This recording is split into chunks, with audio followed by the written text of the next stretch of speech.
আসসালামু আলাইকুম সবাইকে, কেমন আছো তোমরা সবাই? দেখা হয়ে গেল আমাদের হিসাব বিজ্ঞানের প্রথম ক্লাসে।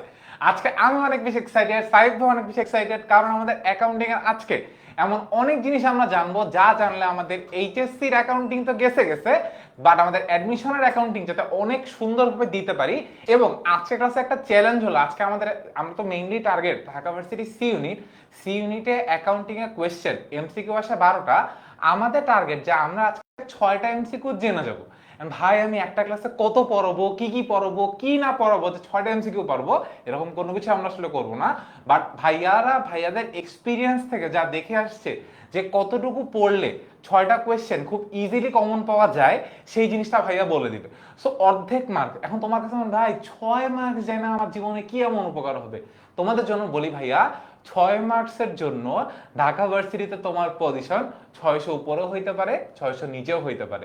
তার সবচেয়ে বড় এক্সাম্পল হচ্ছে আমরা দুইজন ঢাকা ভার্সিটিতে আমরা দুইজনই চান্স পাইছি একই বছরে, একই সালে, একই সময়ে।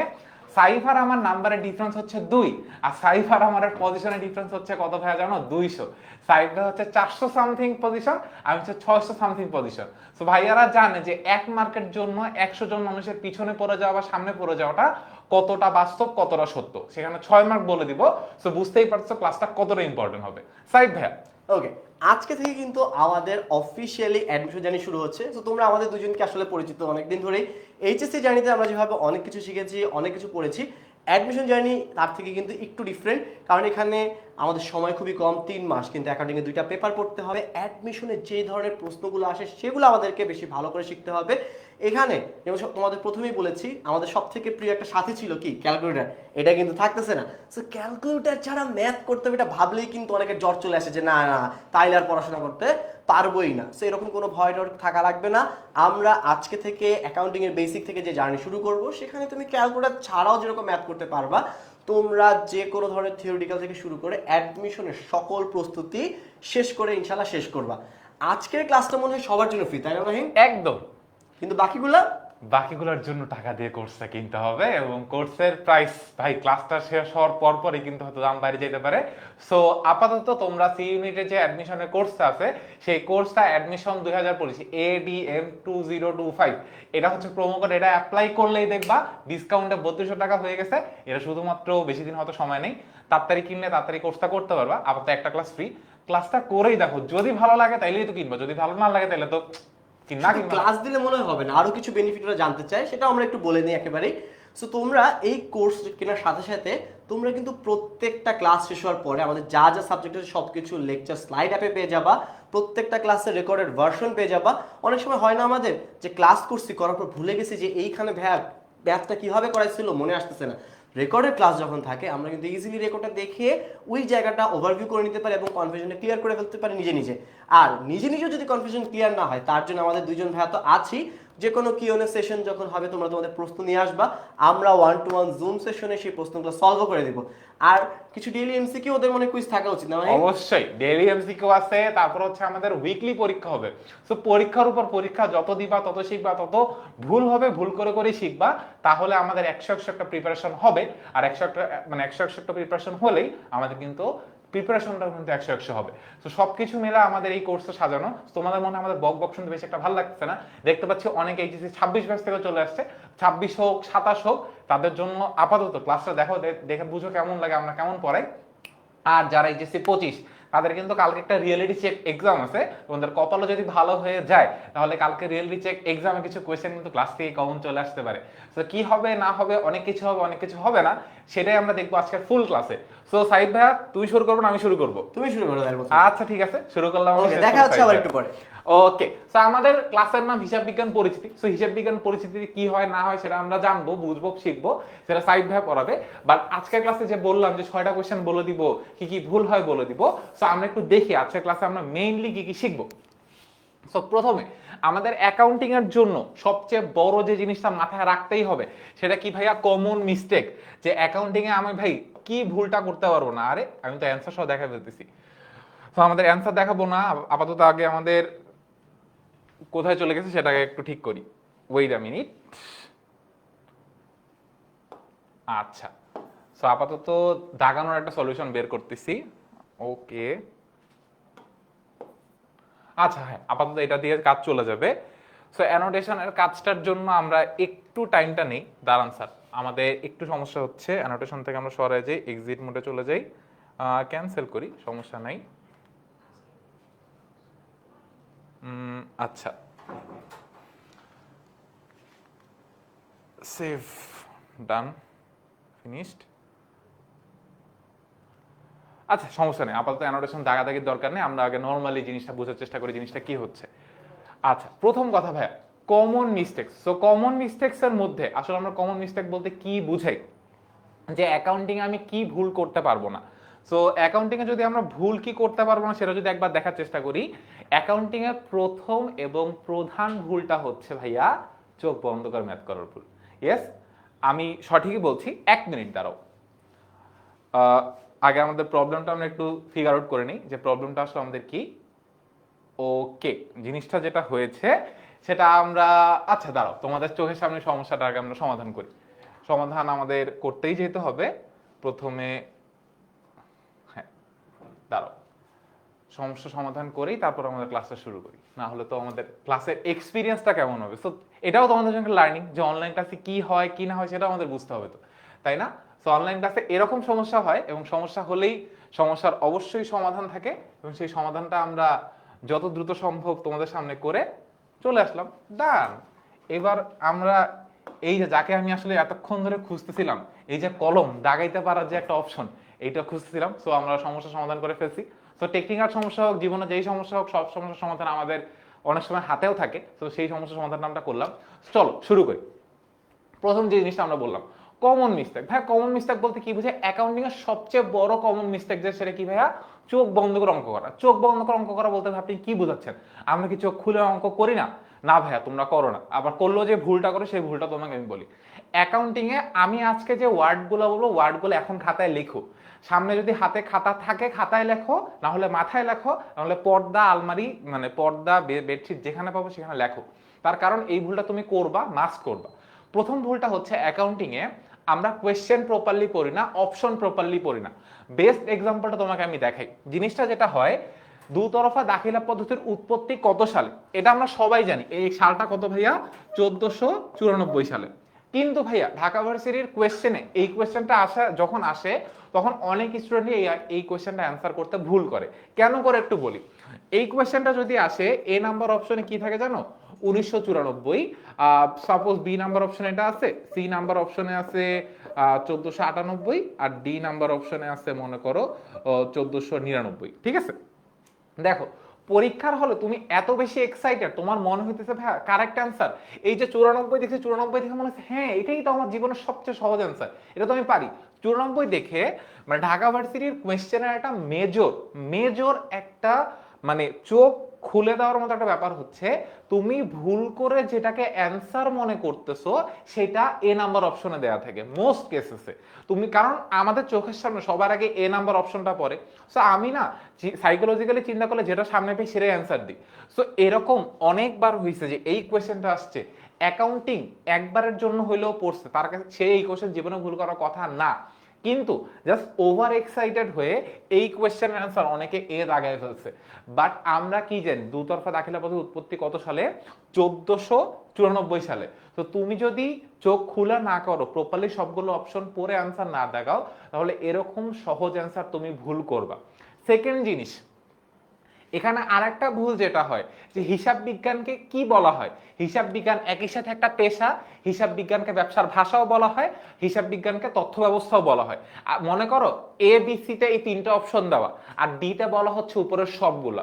তুমি হিসাব বিজ্ঞান কি বি নাম্বার অপশনে দেখবা তথ্য ব্যবস্থা দেখে চোখ বন্ধ করে দাগাইছো, পরে দেখো হিসাব বিজ্ঞান একটা পেশা, এতে এটা দেয়া আছে, আবার সিটা দেয়া আছে হিসাব বিজ্ঞান যে আমাদের ব্যবসার ভাষা এটাও দেওয়া আছে। অ্যাকচুয়ালি তো তিনটা অ্যান্সারই রাইট, তখন তোমার অ্যান্সার অ্যাকচুয়ালি কি হবে? অ্যান্সার হবে উপরের সবগুলো। সো অ্যাকাউন্টিং এর ক্ষেত্রে মাস্ট, অন্য সাবজেক্টের ক্ষেত্রেও এটা মাস্ট যে কষ্ট করে কোয়েশ্চেনটা পড়বা, অপশন সবগুলা পড়বা, তাহলেও দাগাবা। আর যদি এটা তুমি না করো তাহলে আফসোস করবা। That's it. তার কারণ তুমি এটা অ্যাকাউন্টিং এর ক্ষেত্রে মানে ফলো না করলে, কোয়েশ্চেন আর অপশন প্রপারলি না পড়লে অ্যান্সার মাস্ট ভুল হবে। এই কথাটা লিখে নিও, এটা হবেই হবে। ঠিক আছে? সো কোয়েশ্চেন প্রপারলি পড়ো, অপশন প্রপারলি দেখবা, পড়বা, তারপর দাগাবা। বেশিক্ষণ সময় লাগে না, 1 সেকেন্ড সময় এক্সট্রা লাগবে বা 2 সেকেন্ড সময় এক্সট্রা লাগবে। অপশন পড়তে তোমার এত সময় কখনো লাগবে না, দরকার লাগে 1 মিনিট সময় তোমার লাগলো, তাও প্রপারলি পড়ে আনসার দিও, কারণ তারা জিনিস ভুল করলে কষ্ট অনেক বেশি হয়। সেকেন্ড জিনিস, থাকে আর থাকে না। আমরা মানে ওভার এক্সাইটেড হওয়ার সময় এই যে না, এই ওয়ার্ডটা দেখি না, যে নিচের কোনটি হিসাব বিজ্ঞানের উপাদান নয় বা নিচের কোনটি হিসাব বিজ্ঞান প্রক্রিয়া অন্তর্ভুক্ত থাকে না। সো তুমি যেটা ভুল করতে পারো বা অনেকে যেটা করে আসছে, আমার মতো যারা করে আসছে, যে নিচের কোনটি হিসাব বিজ্ঞান প্রক্রিয়ার অংশ না, সো অংশ পর্যন্ত দেখে অপশন দাগানো শুরু করে ফেলছে। ঠিক আছে, ওখানে যে একটা না বা নয় এই কথাটা লেখা আছে, এটা অনেকে দেখেই না। সো তুমি যদি ওই দলে থাকো তাহলেও তুমি আফসোস করবা। সো আমরা আফসোসটা করতে চাই না। এটার একটাই উপায়, কোয়েশ্চেনটা প্রপারলি চোখ দিয়ে দেখে পড়তে হবে, না হলে কিন্তু অ্যান্সারটা ভুল হবে। মনে থাকবে? Okay. Second, math without calculator. So math without ক্যালকুলেটরে আমরা একটা কাজ করব। কাজটা হচ্ছে, এখানে যদিও অনেক মানে পিছনে লেখা আছে, বাট আমি চাই তোমরা আমার সাথে সাথে লিখবা। এন্ড এইখানে একটা মোস্ট ইম্পর্টেন্ট পার্ট হচ্ছে, আমি এখন যা দেখাবো সেটা তুমি ছবি তুলে রাখবা অথবা খাতায় নোট করবা। নোটটা তুমি এইচএসসি 25 স্টার স্টুডেন্ট ফ্রি গ্রুপে শেয়ার করবা। Done deal. আর তোমার যে বন্ধুকে তুমি ঢাকা ইউনিভার্সিটিতে দেখতে চাও তার সাথে ওই নোটটা শেয়ার করে রাখো, তাহলে দুইজন একসাথে শিখবা। আসো একসাথে আমরা শিখবো। আমি বলবো আমার সাথে তোমরা কমেন্টে অ্যান্সার করবা। বুঝছি কি করব, কি করব সেটা বোঝার দরকার নেই, জাস্ট আমি যা করবো আমার সাথে রিপিট করবা, তাহলেই হবে। প্রথম কথা, অ্যাকাউন্টিং এ আমাদের সবচেয়ে বড় ফিয়ারের জায়গাটা হচ্ছে, ভাইয়া ক্যালকুলেটর ছাড়া ম্যাথ করতে হয় কেমনে? এটা কি খুব আহামরি একটা জিনিস? হ্যাঁ, আমাদের জন্য এটা ইনিশিয়ালি অনেক বড় একটা চ্যালেঞ্জের ব্যাপার। চ্যালেঞ্জটা কেন ক্রিয়েট হয়? চ্যালেঞ্জটা হওয়ার রিজন হচ্ছে, আমরা পরীক্ষার হলে এতদিন 1+1=2 এইটাও ক্যালকুলেটরে বসায় করে আসছি। সো এইটার কারণে আমাদের ভিতরে একটা টিয়ার থাকে, আয় হ্যাঁ ভুল হইলো নাকি, আয় হ্যাঁ এটা হয় নাকি। সো আমরা নর্মাল যোগ বিয়োগ করাটাও ভুলে যাই। এটা আমরা করতে চাই না। আমরা নর্মাল যোগ বিয়োগ থেকে শুরু করে এতদিন যা ভুলে গুলায় খায় ফেলছি, এটা আবার আমরা নতুন করে শিখবো। আর ভাইয়া একটা কথা আজকে বলে দিতেছে, তোমার বিশ্বাস করতে হলে তুমি করো, না করতে হলে কইরো না। ক্যালকুলেটর ছাড়া ম্যাথ, এটা তুমি নিজেকে শিখাবা, এটা কোনো টিচার তোমাকে কখনো শিখাই দিতে পারবে না। কোনো টিচার, আমি হই বা অন্য যে কোনো টিচার হই, তোমাকে ক্যালকুলেটর ছাড়া ম্যাথ শিখাইতে পারবে না। আমরা যেটা করতে পারি সেটা হচ্ছে তোমাকে প্রসেস বলবো, টেকনিক বলবো, এভাবে করো ওভাবে করো এইটা বলতে পারি। বাট আলটিমেটলি ক্যালকুলেটর ছাড়া ম্যাথ পারতে হইলে you are the only one যাকে নিজেকে খাতায় প্র্যাকটিস করে করে আসতে হবে। এখন তুমি হুট করে এতদিন ক্যালকুলেটর সহ ম্যাথ করছো, আমি যদি তোমাকে বলি যে ভাই 20,000 যোগ 30,000 যোগ 50,000 যোগ 55,000 যোগ 60,000 যোগ 65,000 যোগ 77,000 যোগ করে অ্যান্সার বলো, ভাই তুমি তো ক্যালকুলেটর না যে শুনবা শুনে ধাপ ধাপ করে অ্যান্সার বলে দিবা। তোমাকে এইটা পারতে হইলে প্র্যাকটিস করতে হবে। আচ্ছা না, 20 আর 30 যোগ করলে হয় 50, 50 আর 50 যোগ করলে হয় 1 লাখ, 1 লাখ যোগ 30 যোগ করলে হয় 1,30,000, 1,30,000 যোগ 50 যোগ করলে হয় 1,80,000। সো এই প্র্যাকটিসটা তোমাকে নিজে খাতায় লিখে লিখে করতে হবে, এটা তোমাকে কেউ শিখাবে না। সো আমাদের এখানে শেখার ব্যাপার কি আছে? ক্যালকুলেটর ছাড়া ম্যাথ করার ফার্স্ট স্টেপে আমাদের যেটা শিখতে হবে, সেটা ছোটবেলায় আমরা যেটা শিখছি সেটা হচ্ছে যোগ করা। সেকেন্ড আমাকে যেটা শিখতে হবে সেটা হচ্ছে বিয়োগ করা। থার্ড আমাকে যেটা শিখতে হবে সেটা হচ্ছে গুণ করা। আর ফোর্থ, যেটা সব সময় লাগে না বাট অনেক সময় লাগে, সেটা হচ্ছে ভাগ করা। যোগ বিয়োগ গুণ ভাগ, এই 4টা জিনিস পারলে ক্যালকুলেটর ছাড়া ম্যাথ তুমি সলভ করতে পারবা। এই 4টা জিনিস পারো না, তুমি ক্যালকুলেটর ছাড়া ম্যাথ সলভ করতে পারো না। আর এইচএসসি তে পড়ে আসছো বা এইচএসসি পাস করে আসছো বা এসএসসি পাস করে আসছো, এমন কেউ যদি আমাকে বলে যে ভাই আমি যোগ বিয়োগ গুণ ভাগ এটা পারি না, তাহলে ভাই কি বলবো, পড়াশোনা করতেছো কেন? ঠিক আছে না, এগুলা পারতে হবে, ক্যালকুলেটর ছাড়া পারতে হবে। ঠিক আছে, ওকে ডান। এবার আমার কথা কি অনেক ফাস্ট হচ্ছে? হ্যাঁ, অ্যাডমিশন টাইমে আমরা এরকম ফাস্ট ওয়েতেই পড়াশোনা করতে হয়। তার কারণটা হচ্ছে আমাদের ব্রেনকে ফাস্ট প্রসেসের মধ্যে রাখতে হবে। ক্যালকুলেশন ফাস্ট করতে হবে, যোগ বিয়োগ ফাস্ট করতে হবে, গুণ বিয়োগ মানে গুণ ভাগ ফাস্ট করতে হবে। ফাস্ট না করলে ইউ উইল মানে তুমি এই গেমে অনেক পিছায় যাবা। পরীক্ষার টাইম লিমিটেড, পড়ার টাইম লিমিটেড, পড়তে হবে অনেক, পড়া অনেক, ভোকাবুলারি অনেক, স্পেলিং অনেক, সবই করতে হবে। সো তোমাকে নিজের স্পিডটা বাড়াইতে হবে। এই জন্য যা করতে হবে করো। ওকে, এবার আমরা আমাদের পার্টে আসি। সো প্রথম জিনিস, ভাইয়া আজকে যে জিনিসটা শিখাবে তো তোমাদেরকে, ভাইয়ার সাথে সাথে কথা বলতে হবে। ভাইয়া যা বলবে তোমরাও তাই বলবা। কি করতে হবে বুঝছি। প্রথম জিনিস আমাকে বলো যে ভাইয়া আমরা 5, 5-এর ডাবল কত? 10, 10-এর ডাবল কত? 20, 20-এর ডাবল কত? 40। এটা বুঝছি। এটা নিয়ে কারো কোনো জীবনে কোনো কনফিউশন আছে? আমি আবার ছন্দটা বলি। 5, 5-এর ডাবল কত? 10, 10-এর ডাবল কত? 20, 20-এর ডাবল কত? 40। এটা নিয়ে কারো কোনো সন্দেহ আছে যে ভাই কি বাচ্চাদের মতো পড়াইতেছেন? ওয়েট, এখনো খেলা শুরু হয়নি, খেলাটা শুরু হবে। এরপরে আমরা 5, 10 এরকম এরকম তো করলাম। এবার আমরা একটু উল্টা দিকে আসি তো। 20, 20-এর অর্ধেক কত? 10, 10-এর অর্ধেক কত? 5। এটা নিয়ে কারো কোনো সন্দেহ আছে? সন্দেহ থাকা উচিত না। এবার আমরা পার্সেন্টেজের খেলাটা একটু বুঝি। আমি আমার অনেক ক্লাসে, যারা আগে প্রিভিয়াসলি ক্লাস করছো তারা জানো, যারা সামনে ক্লাস করবা বা এই ক্লাসটা দেখবা তারা হয়তো জেনে যাবা। জিনিসটা খেয়ালটা একটু বুঝো।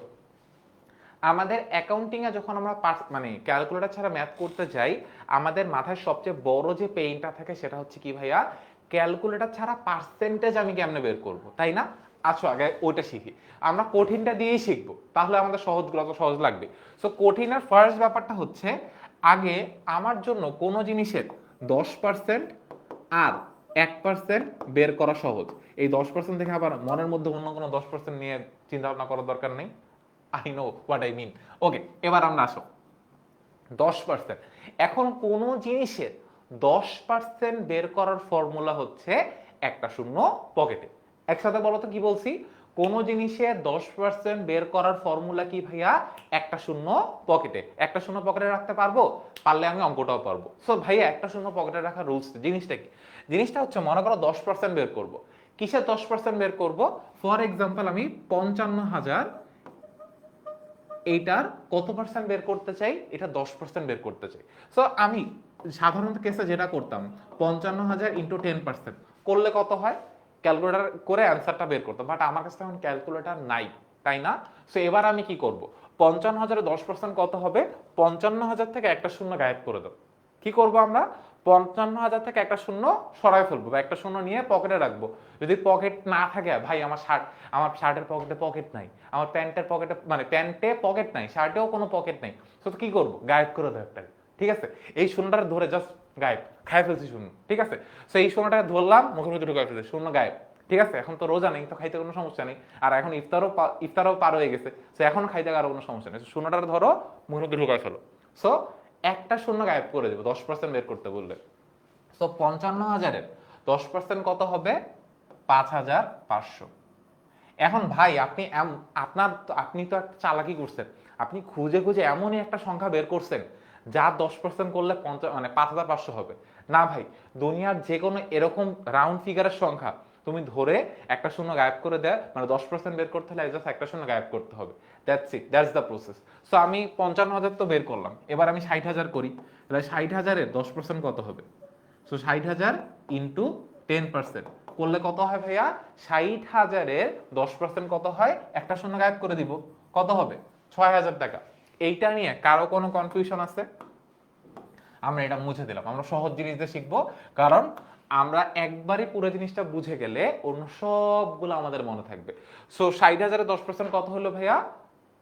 6,000 টাকা। কারণ আমরা 10% রুলস কি শিখছি? কোনো কিছু 10% মানে একটা শূন্য গায়েব করে দিব। ঠিক আছে, এবার আমি যে একটু আগে ছন্দ শিখাইলাম, 10-এর ডাবল কত? 20, 10-এর অর্ধেক কত? 5। এটা নিয়ে কোনো সন্দেহ আছে? এই যে আমি যে বলতেছি 10, এটা ডাবল কত ভাইয়া? 10-কে যদি আমি 2 দিয়ে গুণ করি তাহলে কত হয়? 20 হয়। তাহলে আমাকে বলো, যদি 60,000-এর 10% 6,000 টাকা হয়, 60,000-এর 20% কত হবে? সো আমাকে যদি 60,000-এর 20% বের করতে বলে, আমি কি করব? সবচেয়ে সহজ কাজ, 60,000-এর 10% আগে বের করে নিব। ঠিক আছে, এবার 20% বের করার জন্য এটাকে জাস্ট কত দিয়ে গুণ করব? 2 দিয়ে গুণ করব। তো 2 দিয়ে গুণ করলে কত হয় ভাইয়া? 12,000 টাকা হয়। সো তুমি তোমার ক্যালকুলেটরে একটু ক্লিক করে দেখো, 60,000 এইটার 20% কত হবে? যদি 12,000 না হয় তাহলে ভাইয়া পড়ানো ছেড়ে দিবে। ঠিক আছে, জিনিসটা কি ভাইয়া? বুঝছি, কোনো সন্দেহ আছে? আমরা মনে রাখবো যে কোনো কিছু 10% মানে কি ভাইয়া, কোনো কিছু 10% মানে একটা শূন্য কম। ঠিক আছে, 10% বের করতে পারলে আমরা কি 20% বের করতে পারবো না? 10% কত ভাইয়া? 10% হচ্ছে 6,000 টাকা। 6,000 টাকা তো এখানে ফিগার না, কোনো কিছু থেকে একটা শূন্য বাদ দিয়ে দিলে সেটা কি হয়ে যায় ভাইয়া? 10% বের হয়ে যায়। এখন প্রশ্ন হচ্ছে, আমি যদি 10% বের করতে পারি, আমি কি 20% বের করতে পারবো? পারবো কি পারবো না কমেন্টে বলো, জাস্ট এতটুকু বলো। যে আমার কথা যে আমরা যতজন ক্লাস করছি, এখন 227 জন ক্লাস করতেছি, যে 27,000 মানুষরা ক্লাস করে, এইটা বুঝতে কারো কি প্রবলেম হওয়া উচিত যে ভাই আমি 10% পারি 20% বের করতে পারবো না? 10% পারলে 20% যে কেউ পারবো এখন। তার কারণ কি, 10% করলে যা হয়, 10% করলে কি হয়, একটা শূন্য গায়েব হয়ে যায়। ওইটাকে যদি 2 দিয়ে গুণ করে দেয় তাহলে কি হয় ভাইয়া? 20% মান চলে আসে। এটা নিয়ে কারো কোনো সন্দেহ আছে? এই যে আমাদের জন্য বুদ্ধিজীবী চলে আসছে, যার কথা হচ্ছে ভাই তোমাদের এই প্রশ্ন অপেক্ষা করছেন, ভাই 5,555 এটা 10% আমি কেমনে করব? তাও তোমাদের জন্য বলে রাখি, ক্যালকুলেটর ছাড়া যখন ম্যাথ দেয় তখন এত উল্টাপাল্টা ফিগার দেয় না। এটা তুমি যদি আমার কথা বিশ্বাস না করো, প্রিভিয়াস 10 বছরের কোয়েশ্চেন অ্যানালাইসিস করো, দেখবা ক্যালকুলেটর ছাড়া যখন ম্যাথ করতে দিছে এরকম কোনো উল্টাপাল্টা ফিগার দেয় নাই, এবং দিলেও সেটা একটা কেস দিছে, এবং এক্ষেত্রেও সলিউশন আছে, নাই যে এমন না। দেখো, যদি আমাদের এরকম ফিগার থাকে, এটা 10% কি হবে? জাস্ট এক ঘর আগে দশমিক দিতে হয়। সো আমাকে যদি বলে 5,555, এইটা 10% কত হবে? অ্যান্সার হচ্ছে 5,000, জাস্ট এক ঘর আগে আমি দশমিককে নিয়ে আসছি। ঠিক আছে, এতটুকুই, জাস্ট এক ঘর আগে দশমিক নিয়ে আসলে ওটা হয়ে যায়। সো আমরা বুঝছি এটা আমাদের মেইন পারপাস না, এটা আমরা তাও সলভ করে দিলাম বা বুঝাই দিলাম। জাস্ট নর্মাল এরকম ফিগার দিলে জাস্ট এক ঘর আগে দশমিক দিলে 10%-এর মান আমরা পেয়ে যাব। ঠিক আছে, আমরা মেইন এই কেসটাতেই থাকি, বিকজ এই কেসটা তুমি সামনে অনেকবার দেখবা। ভাইয়ের কথা বিশ্বাস করার একদমই দরকার নেই, ভাইয়া মিথ্যা কথা বলছো তোমাকে, তুমি এটা মনে করে আজকে জাস্ট শিখা রাখো, শিখলে তো লস নাই। এরপর তুমি প্রিভিয়াস ইয়ারের কোয়েশ্চেন সলভ করতে যাও, 10 বছরে এরকম কোয়েশ্চেন কয়টা পাইছো আমাকে জানাও, আর এরকম কোয়েশ্চেন কয়টা পাইছো আমাকে জানাও। ভাইয়া আসলেও পড়ে, ভাইয়া কোর্সের জন্য ভাইয়া জানে। ঠিক আছে, আর সময় উল্টাপাল্টা করবো না। সো আমরা 10% শিখে গেছি, 20% শিখে গেছি। এবার আমাকে বলো ভাই, 10-এর অর্ধেক কত? 5 না? 10-এর অর্ধেক কি 5 না? সো 10% যদি 6,000 টাকা হয়, তাহলে 5% কত হবে? আমরা তো 10কে 2 দিয়ে গুণ করে 20 পেয়ে গেছি। যদি আমি 10কে 2 দিয়ে ভাগ করে দিই তাহলে কত হয়? 5 হয় না? তাহলে আমাকে জাস্ট বলো, এই 6,000কে যদি আমি জাস্ট 2 দিয়ে ভাগ করে দেই, যে 6,000 ভাগ 2, তাহলে কত হয়? 3,000 টাকা হয় না? তাহলে আমাকে বলো, ক্যালকুলেটর ছাড়া বা ক্যালকুলেটর ইউজ করে আমাকে বলো, 6,000 টাকা 5% কত টাকা হয়? 3,000 টাকা হয়। হয় কি হয় না, জাস্ট আমাকে এতটুকু জানাও। দেখো ভাই, আমাদের পার্সেন্টেজের ক্ষেত্রে সবচেয়ে কমন 3টা পার্সেন্টেজ হচ্ছে 10%, 5%, 20%। আর এই 20 আর 5 যোগ করলে 25% হয়ে যায়। ঠিক আছে, সো তোমার এই 20% আর 5% তুমি আলাদা আলাদা বের করতে পারো, এই দুইটা যোগ করলেই কি আমার 25% হয়ে যাচ্ছে না? সো আমার 25% কত টাকা হয়? এখান থেকে যোগ করলে 15,000 টাকা হবে। সো এখন আমার লজিক 3টা সিম্পল। কোনো কিছু 10% মানে একটা শূন্য কম। 10% বের করতে পারলে যদি আমি ওইটাকে 2 দিয়ে গুণ করি তাহলে সেটা কি হয়? 20% হয়। আর যদি ওটাকে 2 দিয়ে ভাগ করি তাহলে কি পার্সেন্ট হয় ভাইয়া? 5% হয়। মনে থাকবে? মনে থাকতেই হবে, না থাকলে হবে না। ঠিক আছে, সো আমরা 10, 5, 20 তিনটা ক্লিয়ার করলাম, একটা ক্লিয়ার করা হয়নি, সেটা হচ্ছে কি ভাইয়া? 1%। সো 60,000 টাকা ইন্টু 1% কি হবে? 10%-এ আমরা দুইটা শূন্য গায়েব করছিলাম, সরি 10%-এ আমরা একটা শূন্য গায়েব করছিলাম, 1%-এ আমরা দুইটা শূন্য গায়েব করব। 10%-এর ক্ষেত্রে আমরা কয়টা শূন্য গায়েব করছিলাম? একটা শূন্য গায়েব করছিলাম। আর যখন আমাকে বলবে 1%, তখন আমরা কয়টা শূন্য গায়েব করব? দুইটা শূন্য গায়েব করব। সো 60,000 টাকা থেকে দুইটা শূন্য গায়েব করে দিলে কত টাকা থাকে ভাইয়া? 600 টাকা থাকে। সো 60,000 টাকার 1% কত টাকা ভাইয়া? 60,000 টাকার 1% হচ্ছে ভাইয়া 600 টাকা। বিশ্বাস করতে না চাইলে ক্যালকুলেটর ইউজ করে মিলায় নাও, ভাইয়া মিথ্যা কথা বলে নেই। ঠিক আছে, কোনো কিছুর 1% মানে কয়টা শূন্য কম ভাইয়া? দুইটা শূন্য কম। সো 60,000 টাকা থেকে যদি দুইটা শূন্য গায়েব করে দিয়ে আমার কত টাকা থাকে ভাইয়া? 600 টাকা থাকে। এখন ভাইয়া মনের মধ্যে প্রশ্ন, ভাই আপনি তো 1% করছেন, 7% করবেন কেমনে, 3% করবেন কেমনে, 4% করবেন কেমনে? উত্তর তোমার কাছে আছে। দেখো, তুমি 1% পেয়ে গেছো না, তুমি যদি এটারে এখন 4 দিয়ে গুণ করো তাহলেই 4%, তাহলে 4 6 24, তাহলে 60,000 টাকা 4%, 2400 টাকা। মিলায় দেখো তো হয় নাকি? 60,000 টাকা ইন্টু 4% করলে কত হয় ভাইয়া? 2400 টাকা হয়। যদি আমাকে বলে 3% করতে, কত দিয়ে গুণ করব? 3 দিয়ে গুণ করব। 3 দিয়ে গুণ করলে কত হয়? 3 6 18 হয়। সো 1800 টাকা হয় আমার কত পার্সেন্ট ভাইয়া? এটা হচ্ছে আমার 3%। ঠিক আছে। 7% বলে কত দিয়ে গুণ করব? 7 দিয়ে গুণ করব। 6 7 42, 4200 টাকা। ঠিক আছে। সো আমরা কি কি শিখলাম?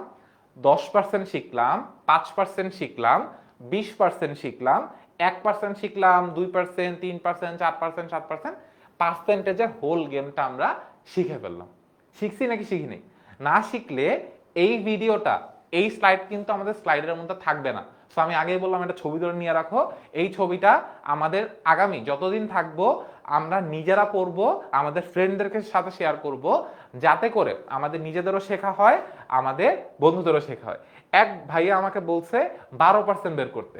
সো রাফি, তোমার জন্যই ভাই আমি চ্যালেঞ্জটা দিলাম, 12% বের করো। 12% বের করার সহজ উপায়টা কি? ফার্স্টে আমাকে যদি 12% বের করতে বলে আমি কি কাজটা করবো? ফার্স্টে যে কাজটা করবো, 60,000 টাকা 10% বের করে ফেলবো। ঠিক আছে, 60,000 টাকা 10% কত হাজার টাকা ভাইয়া? 6,000 টাকা। এটার মধ্যে কোনো ক্যাচাল নাই, তাই না? এবার আমার লাগবে কয় পার্সেন্ট? না, 2%-এর মান লাগবে। সো 60,000 টাকার 1% বের করে ফেলবো। 60,000 টাকার 1% কত? 600 টাকা। 60,000 টাকা 2% তাহলে কত হবে? জাস্ট 2 দিয়ে গুণ করবো। 600 2 দিয়ে গুণ করলে কত হয়? 1200। ঠিক আছে। সো এইখানে আছে 2, এইখানে আছে 10। 10 আর 2 যোগ করলে কত হয়? 12। সো 60,000 টাকার 12% কত হবে? 6,000 যোগ 1200, 7,200 টাকা। রাফি ভাইয়া বুঝছি, 1% বের করে 7 দিয়ে গুণ করো। ডান। ওকে। সো সুন্দরভাবে তন্ময় সুন্দর করে বলছে। সো 12%-এর জন্য কি করব? 10% আলাদা করলাম, 2% আলাদা করলাম, তারপর যোগ করব। এরপর তোমাদের সুপ্ত প্রশ্ন, ভাই 19% কেমনে করব? করো। ফার্স্টে আমি যে কাজ করব, ফার্স্টে 10% বের করব, তারপর এদিকে 1% বের করব, ওটা 9 দিয়ে গুণ করব। সো দেখো, প্রত্যেকবার আমার সেম প্রসেস, যোগ বিয়োগ গুণ ভাগ, এর বাইরে আমার কোনো কিছুই নেই। তুমি শিখতে হলে যোগ বিয়োগ গুণ ভাগ করা শিখো। কোনো টিচার, কোনো প্রাইভেটের পিছনে দৌড়ানোর দরকার নেই এই ক্যালকুলেটর ছাড়া ম্যাথ শেখার জন্য। এটা তুমি শিখতে পারবা, এই ফ্রেমওয়ার্কগুলো মনে রাখো। শেষ। ডান। সো জেরিন আনসার দিয়ে ফেলছে। ওকে। মারুফ বলছে ভাই ক্লিয়ার। জামির বলছে 7,200 টাকা। ওকে, আমরা অল ক্লিয়ার। সো ক্লিয়ার থাকলে আমরা গাড়িটার সামনে বাড়াই, ওস্তাদ সামনে বাড়ান, গাড়ির সামনে ক্লিয়ার। ওকে, ডান। তো হিসাব বিজ্ঞানের ধারণা উদ্দেশ্যে ব্যবহার করে এগুলো সাইড ভাই বলবো, এগুলো আমি পড়বো না। সাইড ভাইয়ের উপরে বড় বড় জিনিস চাপাই দিব। তো এরপরে আমাদের ব্যবসার দায় 8,000 টাকা, স্বত্বাধিকার 10,000 টাকা, মোট সম্পত্তির পরিমাণ কত? সেটার অ্যান্সার তোমরা দেখে ফেলছো। তো আমি দেখাবো। আচ্ছা ঠিক আছে। দায় 8,000 টাকা, স্বত্বাধিকার 10,000 টাকা। প্রথম কথা, আমার হিসাবে সমীকরণ কত? a = l + ওই। সো এটাকে ইও বলা হয়, ওইও বলা হয়। এটা আমাদের হিসাবে সমীকরণ, এবং এই সমীকরণ আজীবন সত্য হইতেই হবে, সত্য হওয়া ছাড়া কোনো উপায় নাই। সো আমার এখানে কিসের মান দেয়া আছে? আমার এখানে দায়ের মান দেয়া আছে কত? দায়ের মান দেয়া আছে হচ্ছে 8,000 টাকা। আর স্বত্বাধিকারের মান দেয়া আছে, স্বত্বাধিকার মানে এই যে মালিকানা সত্ত্ব, কত টাকা দেয়া আছে ভাইয়া? 10,000 টাকা। তো আমার তাহলে সম্পদের মান কত হবে? এই দুটো যোগ করে তো সম্পদের মান হবে। সম্পদের মান হবে 18,000 টাকা। ইজি বিজি এমসিকিউ, বাট না পারলে কঠিন, পারলে সহজ। জীবনের মানে অনেক বড় সত্য হচ্ছে এটা, আমি যা পারি তা আমার জন্য সহজ, যা পারি না তা আমার জন্য কঠিন। সো আমি পারি গেলাম, এটা আমার জন্য আর কঠিন লাগবে না। অ্যান্সার হবে কত? 18,000 টাকা। দু তরফা দাখিলা পদ্ধতি উৎপত্তি হয় কত সালে? সো আমাদের যারা ওভার এক্সাইটেড তারা অ্যান্সার দিব এইটা, যে 94 দেখছি দাগা। তো দাগায় ফেললে অ্যান্সারটা কাটা। তো আমরা এই কাজটা করব না। আমাদের অ্যান্সার কি? 1494। সো কোয়েশ্চেন প্রপারলি পড়তে হবে, অপশন সবগুলো প্রপারলি পড়তে হবে, না পড়লে মাইরের ওপর কোনো ওষুধ নেই। কোয়েশ্চেন প্রপারলি পড়বো, অপশন প্রপারলি পড়বো, তারপরে অ্যান্সার দাগাবো। ঠিক আছে? ওকে। অ্যান্সার কি হবে? এখানে অ্যান্সার ভুল দাও না, 1494 ঠিক আছে। এখানে সি আর ডি, আমি তো তাই কনফিউজ, আমি ভুল বলছি। সি আর ডি দুইটা অপশনে দেয়া আছে। সো এই কেসও তোমাদের একটু বলে রাখি, এই কেসটাও জানাটা ইম্পর্টেন্ট। যদি দেখি আমাদের দুইটা কারেক্ট অ্যান্সার দেয়া আছে, আমরা যে কোনো একটা মার্ক করব। কেউ বুদ্ধিজীবীদের মতো, মানে বুদ্ধিজীবী বলতে সরি, মানে ওয়ার্ডটা আমি রং ফ্রেজ করছি, মানে জিনিসটা হচ্ছে কেউ আমরা মানে অতি চালাকের মতো দুইটাই দাগায় দিয়ে আসবো না। যদি দুইটা দাগায় দিই তাহলে কিন্তু অ্যান্সার কাটা আসবে, আমরা যে কোনো একটা দাগাবো। ঠিক আছে? ওকে। এরপরে আমাদের অলিখিত নিয়ম, এটা আমাদের অন্য ক্লাসে, এটা আমাদের আজকের পড়ারই বিষয় না। আমাদের এইখানে যা আছে, 2000 যোগ 300 যোগ করলে কত হয়? 2300। ইজি বিজি, কোনো চাপ নাই। 530 যোগ 270 যোগ করলে কত হয় বলো তো? তোমাদের জন্য এখন চ্যালেঞ্জ, আমি এখন জায়গা থেকে সরবো, এরপরে সাইড ভাই ঢুকবে। তোমাদের জন্য সবচেয়ে বড় চ্যালেঞ্জ হচ্ছে ভাই 1 থেকে 6 পর্যন্ত তোমরা উইদাউট ক্যালকুলেটর সলভ করে জানাবা। যদি তুমি পারো তাহলে তুমি ক্যালকুলেটর ছাড়া অঙ্ক করতে পারবা, যদি তুমি না পারো তাহলে আজকে থেকে এরকম অঙ্ক বাসায় প্র্যাকটিস করা শুরু করো, নিজের মতো র্যান্ডম নাম্বার লিখবা, যোগ করবা, বিয়োগ করবা, গুণ করো, ভাগ করবা, তাহলে দেখবা হয়ে গেছে। ঠিক আছে, ওকে ডান। তো আমাদের এটা তোমরা অ্যান্সার করতেছো, ততক্ষণ সাইদ ভাই আর আমার একটা পালা বদল হয়ে যাক এর মধ্যে দিয়ে। ওকে,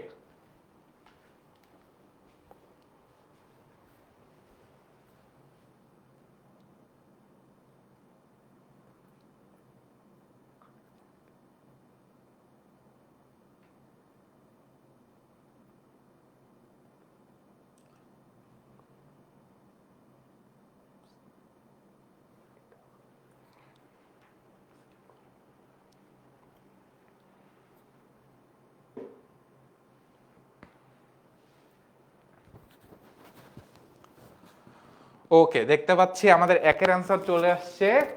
আমরা সবগুলো অ্যান্সার দেখি। একের অ্যান্সার কত ভাইয়া? 2300। দুইয়ের অ্যান্সার কত ভাইয়া? 800। তিনের অ্যান্সার কত ভাইয়া? 400। চারের অ্যান্সার কত ভাইয়া?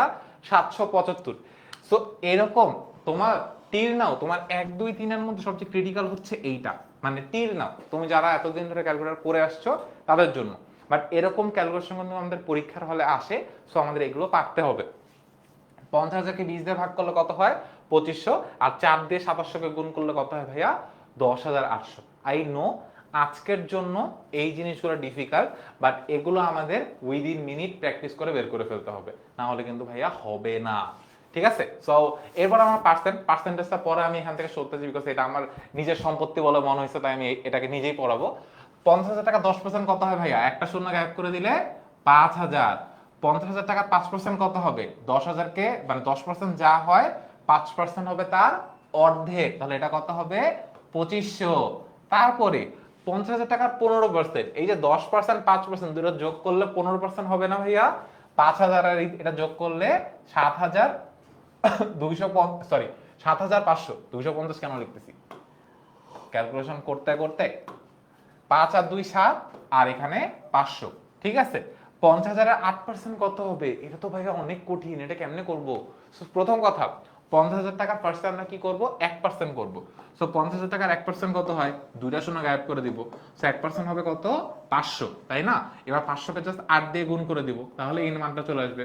5 8 40, তাহলে অ্যান্সার কত হবে ভাইয়া? 4,000 টাকা। সো দেখি অ্যান্সার মিলছে কিনা, ভাইয়া ভুল করছে কিনা, ভাইয়া তো ভুলও করতে পারে, দেখা যাক কি হয়। তো 5,000, 2500, 7,500, ঠিক আছে, আর এটা 4,000। ইয়ে পারছি, তোমরাও পারবা। ঠিক আছে, আর এটা এটা তোমার আজকে একটু দেখে রাখলাম, এটা একটা অনেক মজার ব্যাক স্টোরি আছে। এই ব্যাক স্টোরিটা আমরা আজকে ক্লাসে পড়াবো না, ঠিক আছে? তার কারণ এটা আমরা কই পড়াবো? আমাদের পেইড ক্লাসে পড়াবো। এটার জন্য কি করতে হবে? কোর্স কিনতে হবে। তোমরা যদি অন্য কথা শিখতে পারো ডান, কোনো চাপ নেই, কোনো প্যারা নেই, বাট জীবন যুদ্ধে এটার একটা স্ক্রিনশট নিয়ে রাখো, বিকজ তুমি যখন ক্রয় হার বিক্রয় হারের ম্যাথ করবা তখন এই একটা ফর্মুলা তোমাকে জীবন যুদ্ধে অনেক আগায় রাখবে। তো যদি তোমার সাথে পেইড কোর্স দেখা হয় দেখা হচ্ছে, আর যদি দেখা না হয় তাহলে আজকের ক্লাসে দেখা হচ্ছে। দেখা হবে হয়তো ঢাকা ভার্সিটির কোন এক ক্যাম্পাসে কোন এক চায়ের দোকানে। Till then tata, good bye, আল্লাহ হাফেজ। আচ্ছা কোড বলে দাও সাইদ ভাই, কি জানি বলতে চাচ্ছে। আচ্ছা বলেন সাইদ ভাই, আপনি। না না না ঠিক আছে বলেন স্যার। আচ্ছা, সো সাইদ ভাইকে দিয়ে দিলাম, আল্লাহ হাফেজ। না না মাহিন থাকো একটু। সো আমি বলতে চাচ্ছি যে মাহিন ভাই এতক্ষণ ধরে এত পার্সেন্টেজ পড়াইলো, সো তোমাদের ক্লাসটা কেমন লাগছে? এখন পর্যন্ত মনে হচ্ছে তো ইন্টারেস্টিং লাগছে। ইন্টারেস্টিং লাগলে কি করা উচিত? অবশ্যই অ্যাডমিশন জার্নিতে তোমাদের সাথী হিসেবে কি মাহিন ভাইকেও দেখতে চাও? সো মাহিন ভাইয়া বা আমাকে দুইজনের জার্নিতে যদি তোমরা সংযুক্ত হতে চাও, অবশ্যই আমরাও চাবো যে তোমাদের পকেট থেকে কিছু সেভ করতে। এত অঙ্ক শিখাইলাম, অঙ্ক থেকে তো কি বাঁচানো শেখানো উচিত। সো কিভাবে আমরা টাকা বাঁচিয়ে আমরা কোর্সটা কিনতে পারি? আমাদের একটা ছোট্ট কোড আছে, কোডটা হচ্ছে এ ডি না না স্যার ভুল বলছেন। ওকে ওকে মাহিন ভাই লিখুন। এটা হচ্ছে আমাদের এ, আরে আমি তো ডিসকাউন্ট হয়ে গেছে মনে হচ্ছে। এ ডি এম 2025, এটা হচ্ছে প্রোমো কোড। এটা অ্যাপ্লাই করবা আর ডিসকাউন্ট অ্যাপ্লাই করলেই ডিসকাউন্ট হয়ে যাবে। ঠিক আছে, সো দেখা হচ্ছে যাদের সাথে পেইড করছে তাদের জন্য অনেক অনেক শুভকামনা। যাদের সাথে পেইড করছে দেখা হবে না তাদের জন্য ভাই অনেক অনেক শুভকামনা। একটা জিনিসই মনে রাখো, অ্যাডমিশন টাইমটা কঠিন বাট নট ইম্পসিবল। আর তোমার টার্গেট একটা জিনিসই রাখবা, তুমি বেস্ট হওয়ার প্রিপারেশনটা নিবা। তারপর যা হবে ভাগ্যে যা আছে, অনেক কিছু অনেকভাবে হইতে পারে। সো সেটার উপর হয়তো তোমার হাত থাকতেও পারে, নাও থাকতে পারে। তোমার হাতে একটা জিনিস আছে, তোমার নিজের পরিশ্রম করা, নিজের কষ্ট করা, তুমি ওইটা প্রপারলি এনশিওর করো, তাহলেই হবে। ঠিক আছে, আল্লাহ হাফেজ সবাইকে।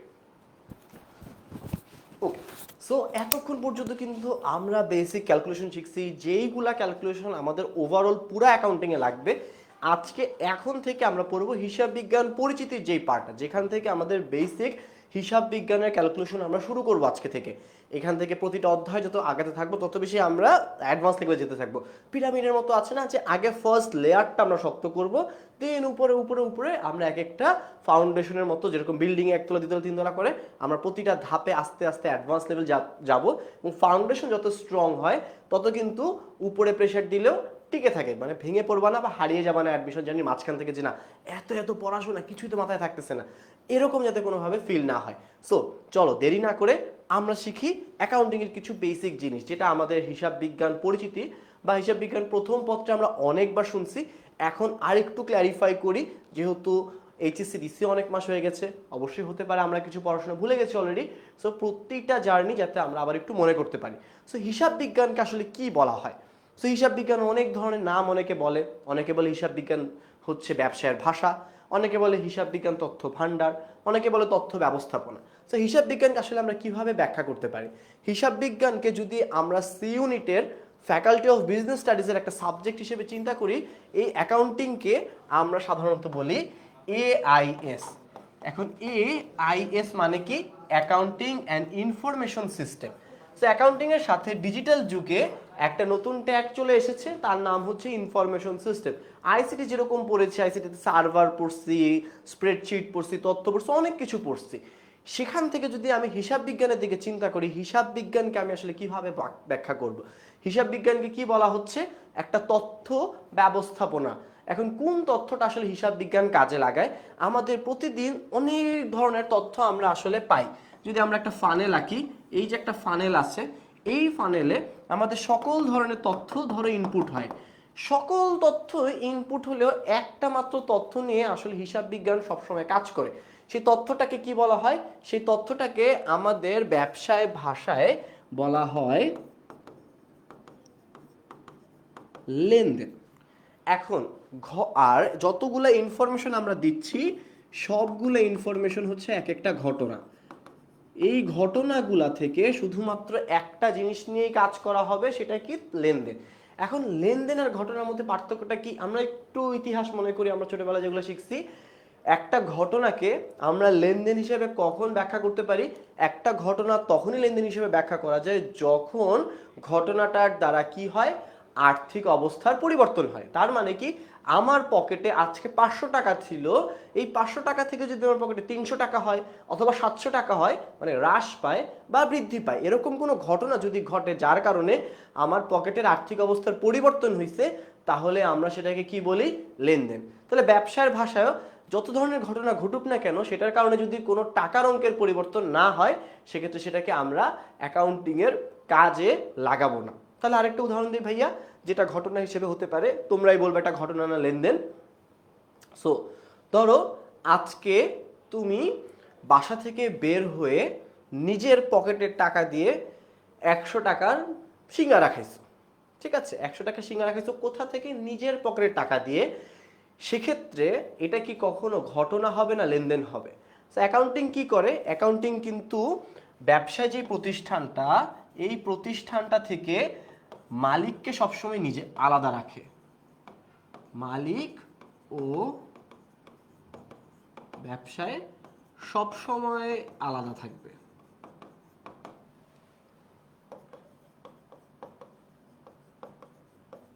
ওকে, মালিক ও ব্যবসা সবসময় আলাদা কেন? কারণ হচ্ছে ধরো মালিকের জীবনে যত কিছু ঘটুক না কেন, ব্যবসায়ের তার চিন্তা কখনোই করবে না। মালিক তার চলার পথে অ্যাক্সিডেন্ট করতে পারে, সে সিঙ্গারা খেতে পারে, সে যা ইচ্ছা করুক, এটা কিন্তু ব্যবসার কনসার্ন না। আবার এরকম একটা উদাহরণ আমরা সবসময় পড়ছি, যে ধরো ব্যবসায়ের অভিজ্ঞ ম্যানেজার মিস্টার করিম সাহেব অ্যাক্সিডেন্ট করছে, এটা কি একটা ঘটনা না লেনদেন? একটু বলো তো সবাই, ব্যবসায়ের অভিজ্ঞ কর্মী মিস্টার করিম সাহেব অ্যাক্সিডেন্ট করছে, এটা কি একটা ঘটনা নাকি এটা লেনদেন? আমার তো কাছে মনে হয় এটা একটা লেনদেন, কিন্তু এটা কি আসলে লেনদেন? এটা কিন্তু লেনদেন না, কারণ অভিজ্ঞ কর্মী অ্যাক্সিডেন্ট করায় ব্যবসায়ীর কি ক্ষতি হয়েছে এটা টাকার অঙ্কে পরিমাপযোগ্য না, আর্থিক অবস্থার পরিবর্তন করে নাই। যে কোনো ঘটনা যদি আর্থিক অবস্থা পরিবর্তন না করে, টাকার অঙ্কে পরিমাপযোগ্য না হয়, সেক্ষেত্রে সেটাকে আমরা কি বলতে পারি না? লেনদেন বলতে পারি না। কোনো কিছু যদি আমি লেনদেন হিসেবে আগে আইডেন্টিফাই করতে পারি, তারপরেই অ্যাকাউন্টিং তার এই যে ইনফরমেশন সিস্টেমের মধ্যে ইনপুট দিবে, সেই ইনপুট থেকে আমরা বাকি সকল কাজগুলা করব, যেটাকেই ঘটনা পাবো সেটাই বাদ। যেরকম হতে পারে তুমি পণ্য ক্রয়ের ফরমাইশ দিয়েছো, পণ্য ক্রয়ের ফরমাইশ কিন্তু সবসময় এক ধরনের ঘটনা, কারণ পণ্য ক্রয়ের ফরমাইশ দিলে কোনো টাকার অঙ্কের পরিবর্তন হয় না, পণ্যটা ক্রয় করলেই একমাত্র পরিবর্তন হয়ে থাকে। সো এই যে ঘটনা লেনদেন আমরা যখন চিহ্নিত করে ফেলছি, এই ঘটনা চিহ্নিতটাকে বলা হয় লেনদেন শনাক্তকরণ। অ্যাকাউন্টিং এর ফার্স্ট কাজ কি, আমার ঘটনা ও লেনদেনের মধ্যে পার্থক্য করে শনাক্ত করতে হবে কোন জিনিসগুলো হচ্ছে প্রকৃত পক্ষে আমার জন্য এক একটা লেনদেন। যদি লেনদেন হিসেবে খুঁজে পাই, ঘটনাগুলোকে বাদ দিয়ে দিব, শুধু লেনদেনকে আমরা রাখবো। এই লেনদেনগুলোকে আমাকে কি করতে হবে, লেনদেনগুলা লিপিবদ্ধ করতে হবে। এট ফার্স্ট কি করছি, শনাক্ত করছি, হ্যাঁ একটা ঘটনা পাইছি, শনাক্ত ডান। শনাক্ত করে কি করব, শনাক্ত করে এট ফার্স্ট আমরা এটাকে লিপিবদ্ধকরণ বলা হয়। এখন লিখে ফেলবো, লিখবোটা কোথায়? যখন একটা লেনদেন থেকে ঘটনা আলাদা করে লেনদেন হিসেবে খুঁজে পাইছি, আমরা সব সময় লিপিবদ্ধ করে থাকি আমাদের প্রাথমিক বই, যেটাকে বলা হয় জাবেদা। জাবেদাতে আমরা লিপিবদ্ধ করি, জাবেদা থেকে আমরা খতিয়ান করি। ঠিক আছে, তিনটা ধাপ আছে এই লেনদেন লিপিবদ্ধকরণের, তিনটা স্টেপ একটু আমরা মনে রাখার চেষ্টা করব। প্রথমটা হচ্ছে লেনদেন বিশ্লেষণ, দ্বিতীয় ধাপ হচ্ছে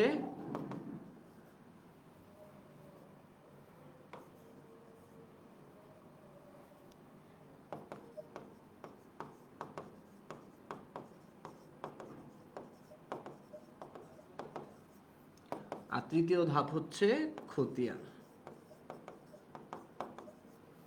ওকে, সো আমরা লেনদেন লিপিবদ্ধ তিনটা স্টেপ বের করলাম। তিনটা স্টেপ কি কি, আমি যখন লিখতে যাব প্রথমে বিশ্লেষণ করব কোন পক্ষ ডেবিট কোন পক্ষ ক্রেডিট। তাহলে ধরি পণ্য ক্রয় করছি, পণ্য ক্রয় করলে পণ্য ক্রয় ডেবিট, নগদান হিসাব ক্রেডিট। তাহলে এই যে পণ্য ক্রয় করলাম, লেনদেন বিশ্লেষণ করে বের করলাম কোনটা ডেবিট কোনটা ক্রেডিট। তারপরে কি করব, জাবেদাভুক্ত করব। জাবেদা মানে কি, এই যে ডেবিট আর ক্রেডিট দুইটা পক্ষ ভাগ করলাম, এই দুইটা পক্ষ লিখে ফেলতে হবে। লেখা ডান।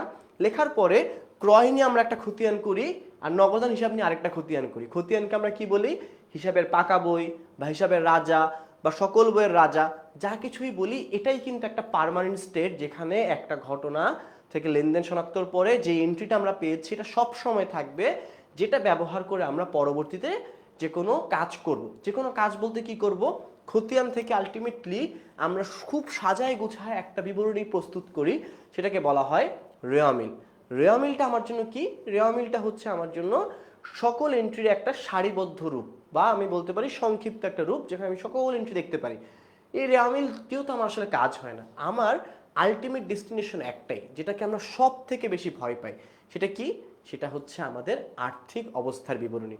আর্থিক বিবরণী আমাদের জন্য অনেক ভয়ের হইলেও একটা প্রতিষ্ঠানের জন্য কিন্তু খুবই ইম্পর্টেন্ট একটা জিনিস। এই আর্থিক বিবরণীটাই সাধারণত জনগণের কাছে একটা কোম্পানি প্রচার করে থাকে। এখন তোমরা বলতে পারো যে ভাইয়া প্রচার করে আসলে কাজ কি, কি লাভ প্রচার করে?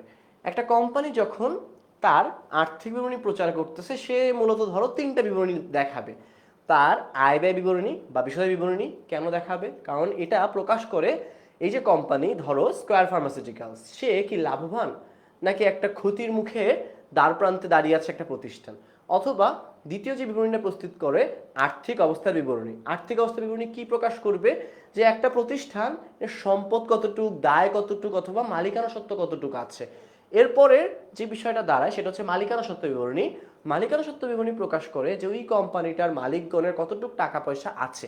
এই তিনটা ইনফরমেশন যখন সাধারণ জনগণ দেখতে পারে, একটা প্রফিটেবল কোম্পানি যার অনেক বেশি সম্পদ আছে এবং মালিকরাও খুব ভালো টাকা পয়সাওয়ালা, তিনটে ইনফরমেশন পাইলে তোমার কি ওই কোম্পানিতে শেয়ার কিনে মালিকানা পেতে আগ্রহী প্রকাশ করবা না?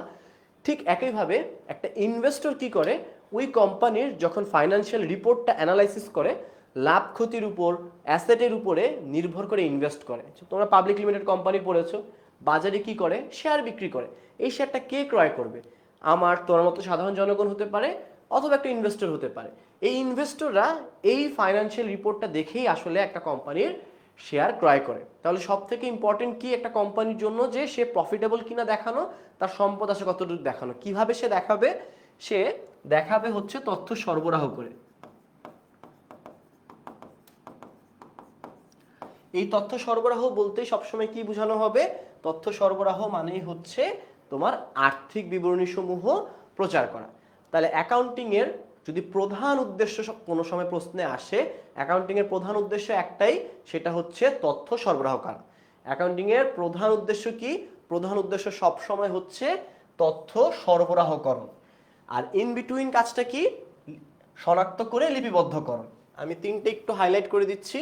অ্যাকাউন্টিং যদি কখনো তোমরা সংজ্ঞায়িত করতে চাও, সবসময় এটাই বলবা যে হিসাব বিজ্ঞান একটি তথ্য ব্যবস্থা যা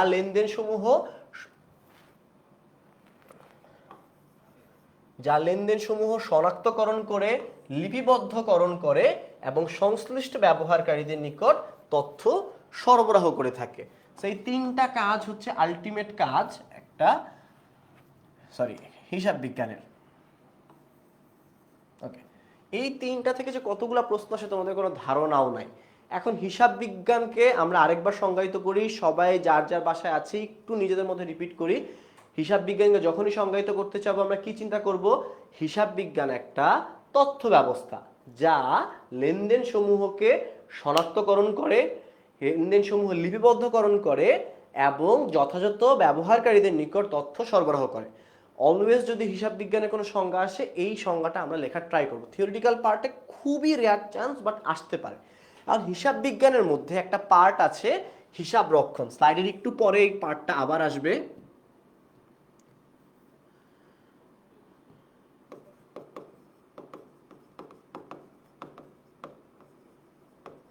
ওকে, এই যে পয়েন্টটা এটা একটু আলাদা করে লিখি। হিসাব বিজ্ঞান যেরকম আমাদের জন্য জানা ইম্পর্টেন্ট, হিসাব রক্ষণ একটা পার্ট আছে। এই হিসাব রক্ষণটাকে আসলে আমরা কি বলি? আমি এখানে একবার রাফলি বুঝাই দিচ্ছি, স্লাইডে যখন আসবে আবার এটাকে ক্লিয়ার করব। হিসাব রক্ষণ এই কথাটা দেখলেই মনে হয় এখানে কি করা হয়? লেখালেখি করা হয়। ঠিক আছে, যেই পার্টে লেখালেখি করা হবে সেটাকে হিসাব রক্ষণ বলা হয়। এখন তোমরা একটু কমেন্ট করে বলো তো, আমি লেনদেন শনাক্ত করছি, লিপিবদ্ধ করছি, তথ্য সরবরাহ করছি, এই তিনটা ধাপের মধ্যে কোন ধাপে মনে হচ্ছে ভাইয়া অনেক কিছু লেখালেখি করা হয়? তোমাদের একটু সময় দিচ্ছি। যে এই যে তিনটা ধাপ আমরা কাজ করলাম, প্রথমে শনাক্ত করছি, লিপিবদ্ধ করছি আর তথ্য সরবরাহ করছি, তিনটা ধাপের মধ্যে কোন ধাপে সব থেকে বেশি লেখালেখি করা হয়?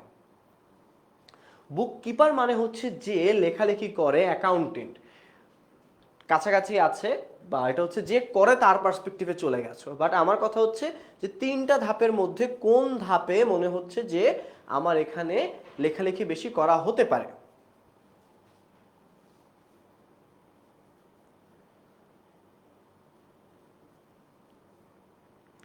ওকে, এখনো কিন্তু কারেক্ট অ্যান্সার দেখা যাচ্ছে না। ওকে, রাইস একটা অ্যান্সার দিয়েছি লিপিবদ্ধকরণ, আরেকজন বলছে খতিয়ান, আরেকজন তথ্য সরবরাহ। আচ্ছা, তথ্য সরবরাহতে কিন্তু লেখা হয়ে গেছে। যেই ধাপে সব থেকে বেশি লেখালেখি করা হয় সেটা হচ্ছে লিপিবদ্ধকরণের ধাপটাতে। সো লিপিবদ্ধকরণের আরেকটা নাম হচ্ছে তোমার হিসাব রক্ষণ। লিপিবদ্ধকরণের ধাপটার আরেকটা নাম কি? আরেকটা নাম হচ্ছে হিসাব রক্ষণ। ওকে, সো আমরা একটু স্লাইডে দেখি হিসাব বিজ্ঞানের প্রাথমিক উদ্দেশ্য কি। প্রাথমিক উদ্দেশ্য নিয়ে যখনই প্রশ্ন আসবে অ্যান্সার হচ্ছে শনাক্তকরণ ও লিপিবদ্ধকরণ। একটু আগে ভাই পড়ে ফেলছি না সবকিছু? আর প্রধান উদ্দেশ্য বললে কি বলবো? প্রধান উদ্দেশ্য মানে সবসময় তথ্য সরবরাহ করা।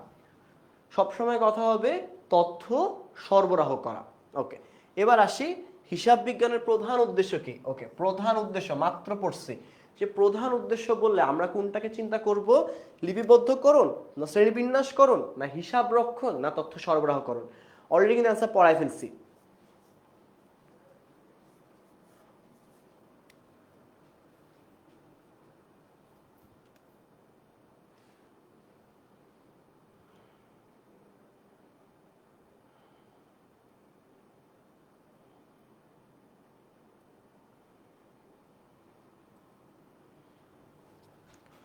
ওকে, একের এ অ্যান্সার দেখা যাচ্ছে অনেকে, একের বি অ্যান্সার দেখা যাচ্ছে। ওকে, শ্রীমা বলছে একের সি, তারপর কাশপিয়া বলছে একের ই, এরপরে চারু বলছে একের এ, রাবেয়া বলছে একের এ। ওকে, সো আমরা দেখি কোন অপশনে তথ্য সরবরাহকরণ আছে, আমার এ নাম্বার অপশনে তথ্য সরবরাহকরণ আছে, যেখানেই তথ্য সরবরাহকরণ পাবো সেটাই আমার হিসাব বিজ্ঞানের প্রধান উদ্দেশ্য। সেকেন্ড অ্যান্সার কি? এ নাম্বার। আচ্ছা, পরবর্তীতে চলে যাই। 2 নাম্বার হচ্ছে হিসাব বিজ্ঞানের প্রাথমিক উদ্দেশ্য কি। মাত্র পড়েছি প্রাথমিক উদ্দেশ্যতে কি করতে হবে, আমার প্রত্যেকটা এন্ট্রি শনাক্ত করতে হবে, লিপিবদ্ধকরণ করতে হবে। কি কি আছে? শনাক্তকরণ, লিপিবদ্ধকরণ। কোন অপশনে আছে দেখা যায়? প্রথমে আছে তথ্য সরবরাহকরণ, এখানে হবে না। লেনদেন সমূহ শনাক্ত করে লিপিবদ্ধকরণ, তাহলে একটা ধাপ হচ্ছে শনাক্তকরণ, একটা ধাপ হচ্ছে লিপিবদ্ধকরণ। সো এইটাকে অ্যান্সার ধরা যায়। 2 নম্বরে বাকি অপশনগুলো দেখি। শ্রেণীবিন্যাসকরণ, এটা আসবে না। অনার্থিক ঘটনাসমূহের হিসাব রক্ষণ, এটাও আসবে না। তাহলে অ্যান্সার কি হবে? 2 এর একদম অবভিয়াস অ্যান্সার, 2 এর অ্যান্সার বি হবে, যেখানে আমি লেনদেন শনাক্ত করে লিপিবদ্ধ করব। পরবর্তী টপিকে যদি আসি, এই যে হিসাব বিজ্ঞান প্রক্রিয়া ভাইয়া মাত্র পড়াচ্ছিলাম, প্রথম প্রক্রিয়া হচ্ছে লেনদেন শনাক্তকরণ, দ্বিতীয় কাজ হচ্ছে আমার সেই লেনদেনগুলোকে লিপিবদ্ধকরণ, আর তৃতীয় কাজটা হচ্ছে আমার তথ্যগুলোকে সরবরাহ করো। তৃতীয় কাজটা যেটা তথ্য সরবরাহকরণ, এটাই হচ্ছে সব থেকে বেশি ইম্পর্টেন্ট, কারণ এটা হচ্ছে আমাদের হিসাব বিজ্ঞানের প্রধান কাজ। এখন এই লিপিবদ্ধকরণের আরেকটা নাম মাত্র ভাইয়া বলেছিলাম, হিসাব রক্ষণ। সো আগের নোট থেকে এখানে কানেক্ট করে মনে রাখবা, লিপিবদ্ধকরণেরই আরেকটা নাম হচ্ছে হিসাব রক্ষণ প্রক্রিয়া। হিসাব রক্ষণ আর হিসাব বিজ্ঞানকে একেবারে গোলায় ফেলা যাবে না। লিপিবদ্ধকরণের আরেক নামই হচ্ছে হিসাব রক্ষণ। এটা বারবার কেন রিপিট করতেছি ভাইয়া? কারণ তোমরা যখন অ্যাডমিশন এক্সাম দিতে বসবা, হিসাব রক্ষণকে হিসাব বিজ্ঞান পড়া শুরু করবা, এত বেশি নার্ভাসনেস কাজ করে যেটা না পার্থক্য করা অলওয়েজ যায় না। সো এই পয়েন্টটা একেবারে খাতায় লিখে মাথায় ঢুকায় রাখো, হিসাব বিজ্ঞান ও হিসাব রক্ষণ আলাদা। হিসাব রক্ষণ খুবই ছোট একটা পার্ট, সেই পার্টটা হচ্ছে লিপিবদ্ধকরণ। আর হিসাব বিজ্ঞান ব্রড একটা পার্ট, যেখানে শনাক্ত, লিপিবদ্ধকরণ, তথ্য সরবরাহ তিনটাই আসবে। আচ্ছা, লেনদেন লিপিবদ্ধকরণের 3টা ধাপ আছে, বিশ্লেষণ, জাবেদাভুক্তকরণ, খতিয়ানভুক্তকরণ। অলরেডি পড়ায় ফেলছি না ভাইয়া লিখে? সেম এই নোটটা আমরা স্লাইডে সুন্দর করে দিয়ে রেখেছি, যাতে তুমি স্লাইডটাকে একবার ওভারভিউ করলে ইজিলি সবকিছু তুমি কানেক্ট করে নিতে পারো। আচ্ছা, পরবর্তীতে যাই। আমার হিসাব বিজ্ঞান প্রক্রিয়ার প্রথম কাজ কি? এই যে প্রথম ধাপ বা কাজ পড়ে ফেলছি, শেষ ধাপ কি? পড়ে ফেলছি। এখন কোন বিবরণীটা আসলে আমরা সবার নিকট সরবরাহ করি? জাস্ট বিবরণীগুলোর নাম দেখি। আয় বিবরণী, মালিকানা সত্ত্ব বিবরণী, আর্থিক অবস্থা বিবরণী, নগদ প্রবাহ বিবরণী। এই 4টা বিবরণী সাধারণত আমি যে আমার তথ্য ব্যবহারকারী আছে তাদের মাঝে সরবরাহ করে থাকি। ওকে, এখন যদি আসি সঠিক ক্রম, আমরা 3টা ধাপ পড়ছি একটু আগে, 3টা ধাপ পড়ছি। 3টা ধাপ কিন্তু সিরিয়ালি সবসময়, 1-এর পরে 2, 2-এর পরে 3। সো 1, 2, 3 ধাপটা কোনটাতে ম্যাচ করে একটু দেখি তো সবাই কানেক্ট করতে পারি কিনা। ফার্স্টে আছে শনাক্ত, বিশ্লেষণ, তথ্য সরবরাহ। তথ্য সরবরাহ, শনাক্ত, লিপিবদ্ধকরণ, শনাক্তকরণ, লিপিবদ্ধকরণ, তথ্য সরবরাহকরণ, লিপিবদ্ধকরণ, শনাক্তকরণ, তথ্য সরবরাহকরণ। দেখো অলরেডি 4টা প্রশ্ন পড়তে পড়তে কিন্তু মাথা অলরেডি ঘুরাই গেছে। তো যেটা করতে হবে, অ্যাট ফার্স্ট আগে ঠিক অ্যান্সারটা মাথায় কানেক্ট করে রাখি, যে কোনটা আমার অ্যাকুরেট অ্যান্সার ছিল। আগে শনাক্ত করো, তারপর লিপিবদ্ধ করো, তারপর তথ্য সরবরাহ করো। কোথায় আছে? আগে শনাক্ত করো, তারপর লিপিবদ্ধ করো, তারপর তথ্য সরবরাহ করো। সো আমাদের 3-এর অ্যান্সার কি হবে? 3-এর অ্যান্সার হবে C number. That's the correct answer. So answer কি ঠিক আছে? ঠিক আছে। তার মানে এখনো ভাই কিন্তু ভুলভাল পড়াচ্ছি না, রাইট ট্র্যাকে আছি না? আছে। ওকে, এবার আসি হিসাব রক্ষণের যে ধারণাটা, এটা ভাই অলরেডি পড়ায় ফেলছি। আমি একটু জাস্ট মার্ক করে দিচ্ছি যাতে তোমাদের পড়তে ইজি হয়। হিসাব রক্ষণের 3টি কাজ কি কি? বিশ্লেষণ, জাবেদাভুক্তকরণ, খতিয়ানভুক্তকরণ। আর হিসাব রক্ষণ পদ্ধতির প্রথম কাজ হচ্ছে বিশ্লেষণ, শেষ কাজ হচ্ছে খতিয়ানভুক্তকরণ। সো এই হাইলাইট অংশটা পড়লেই তোমাদের এখানে যা যা হিসাব রক্ষণ নিয়ে পড়ার কাজ ছিল সব ডান। অলরেডি নোট করে পড়ানো আছে, দাগানো আছে, আর ভুল হওয়ার কোনো চান্স নেই অ্যাডমিশন এক্সামে। আচ্ছা, এবার আসি কোনটি হিসাব রক্ষণের অন্তর্ভুক্ত না। তাহলে এই যে আমি 3টা ধাপ বারবার পড়াচ্ছিলাম, ফার্স্ট ধাপ কি ছিল? বিশ্লেষণ। সেকেন্ড ধাপ কি ছিল? জাবেদাভুক্তকরণ। থার্ড ধাপ কি ছিল? খতিয়ানভুক্তকরণ।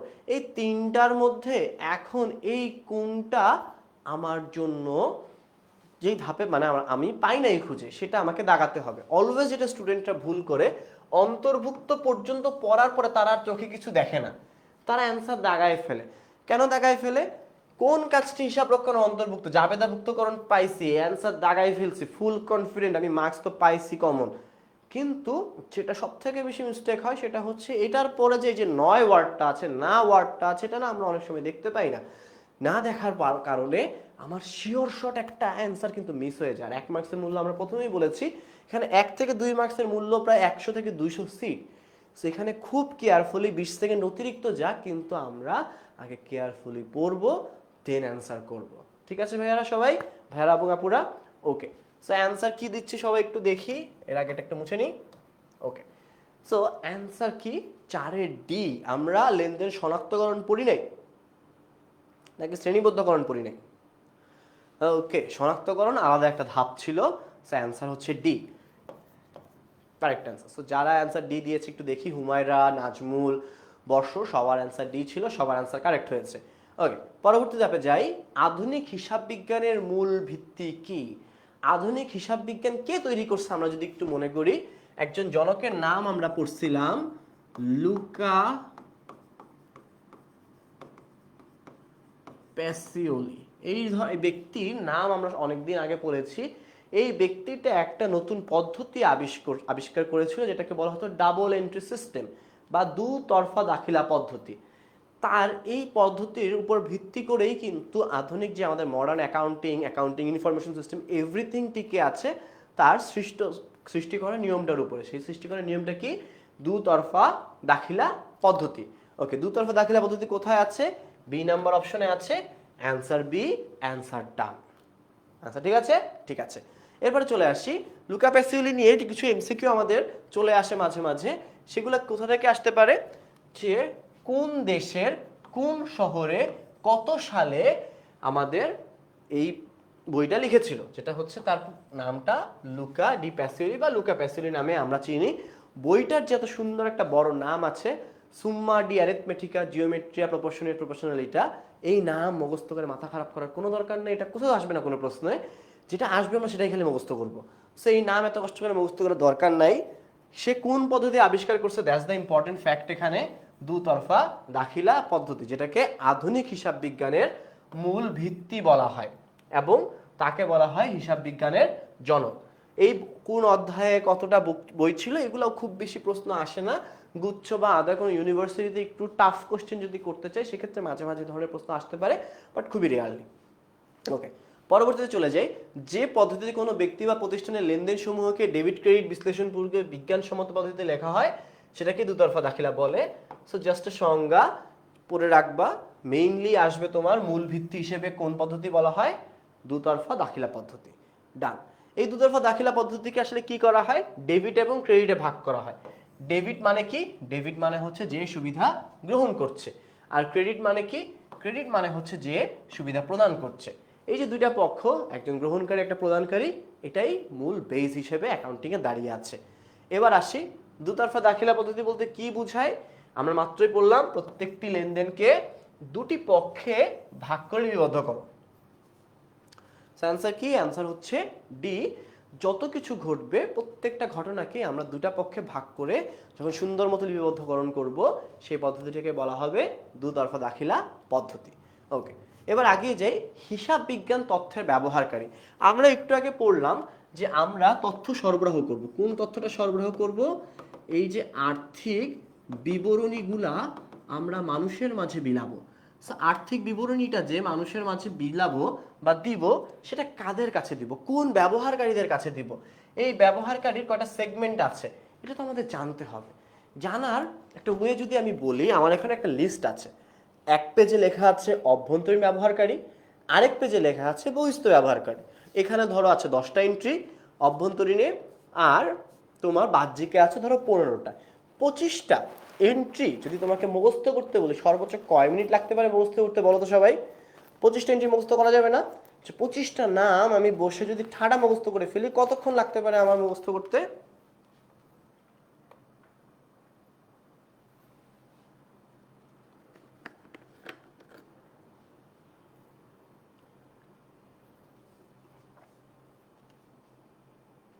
সবাই একটু কমেন্ট করি তো যে 25টা নাম মুখস্থ করতে কতক্ষণ লাগতে পারে?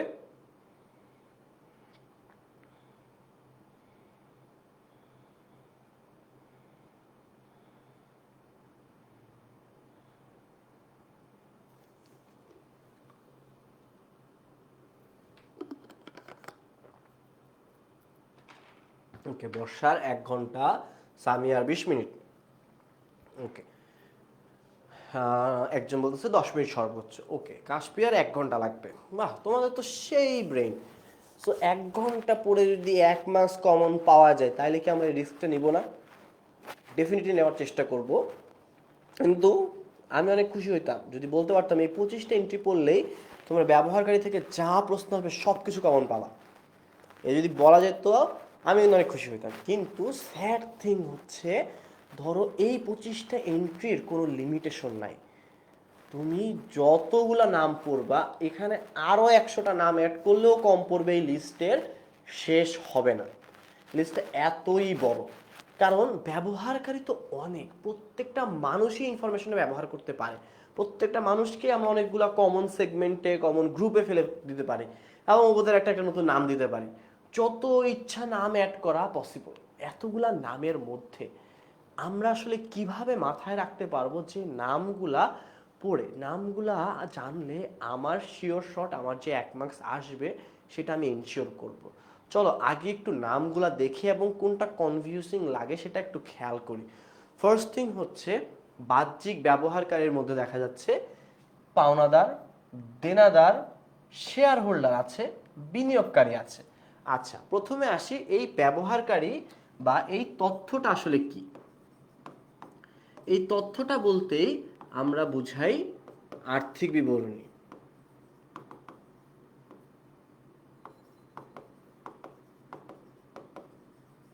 ওকে, সো তথ্যটা বলতে আমরা কি বুঝবো? সবসময় তথ্যটা বলতে বুঝবো আর্থিক বিবরণী একটা মানুষ কেন দেখতে চাবে।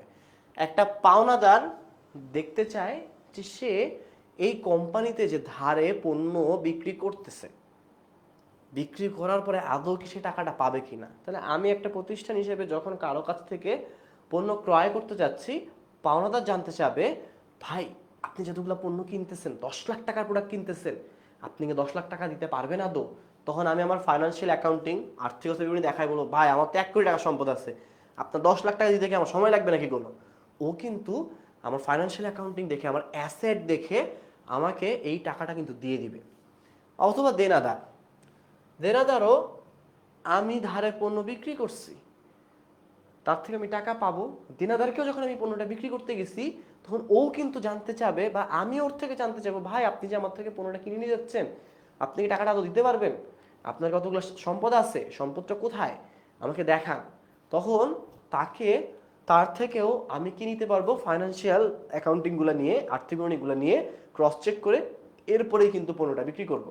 কারণ তুমি চিন্তা করো, তোমার একটা বন্ধুকে তুমি পণ্য বিক্রি করতেছো, যারে তুমি চিনো সারা জীবন ছোটবেলা থেকে, যে এই সারা জীবনেও টাকা দিবে না, এই বান্দা তুমি সবসময় ছোটবেলায় দেখছো যে তোমার থেকে 10 টাকা নিক আর 20 টাকা নিক বা 50 টাকা নিক, সে কখনোই তোমার টাকা ফেরত দেয় না।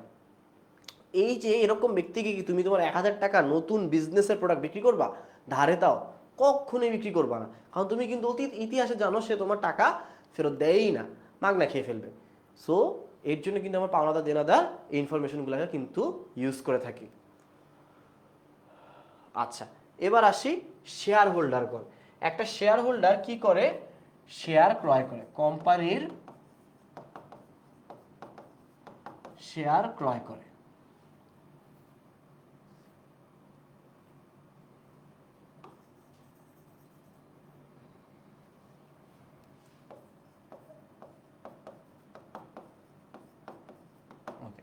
এখন তোমরা বলতে পারো শেয়ার হোল্ডার তো মালিক। শেয়ার হোল্ডার যদি মালিক হয় তাহলে ও কেন এই বাহ্যিক ব্যবহারকারীর আন্ডারে চলে আসলো? একটা কোম্পানি তো মালিক, কোম্পানির ইনফরমেশন কোম্পানির মালিক নিবে, এইটা আবার বাহ্যিক ব্যবহারকারী হয় কখনো? না হয় স্বাভাবিক।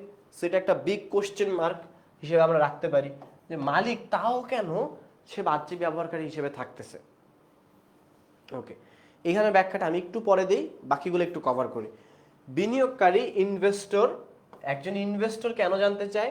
ইনভেস্টর জানতে চায় আমার প্রতিষ্ঠান প্রফিটেবল কিনা।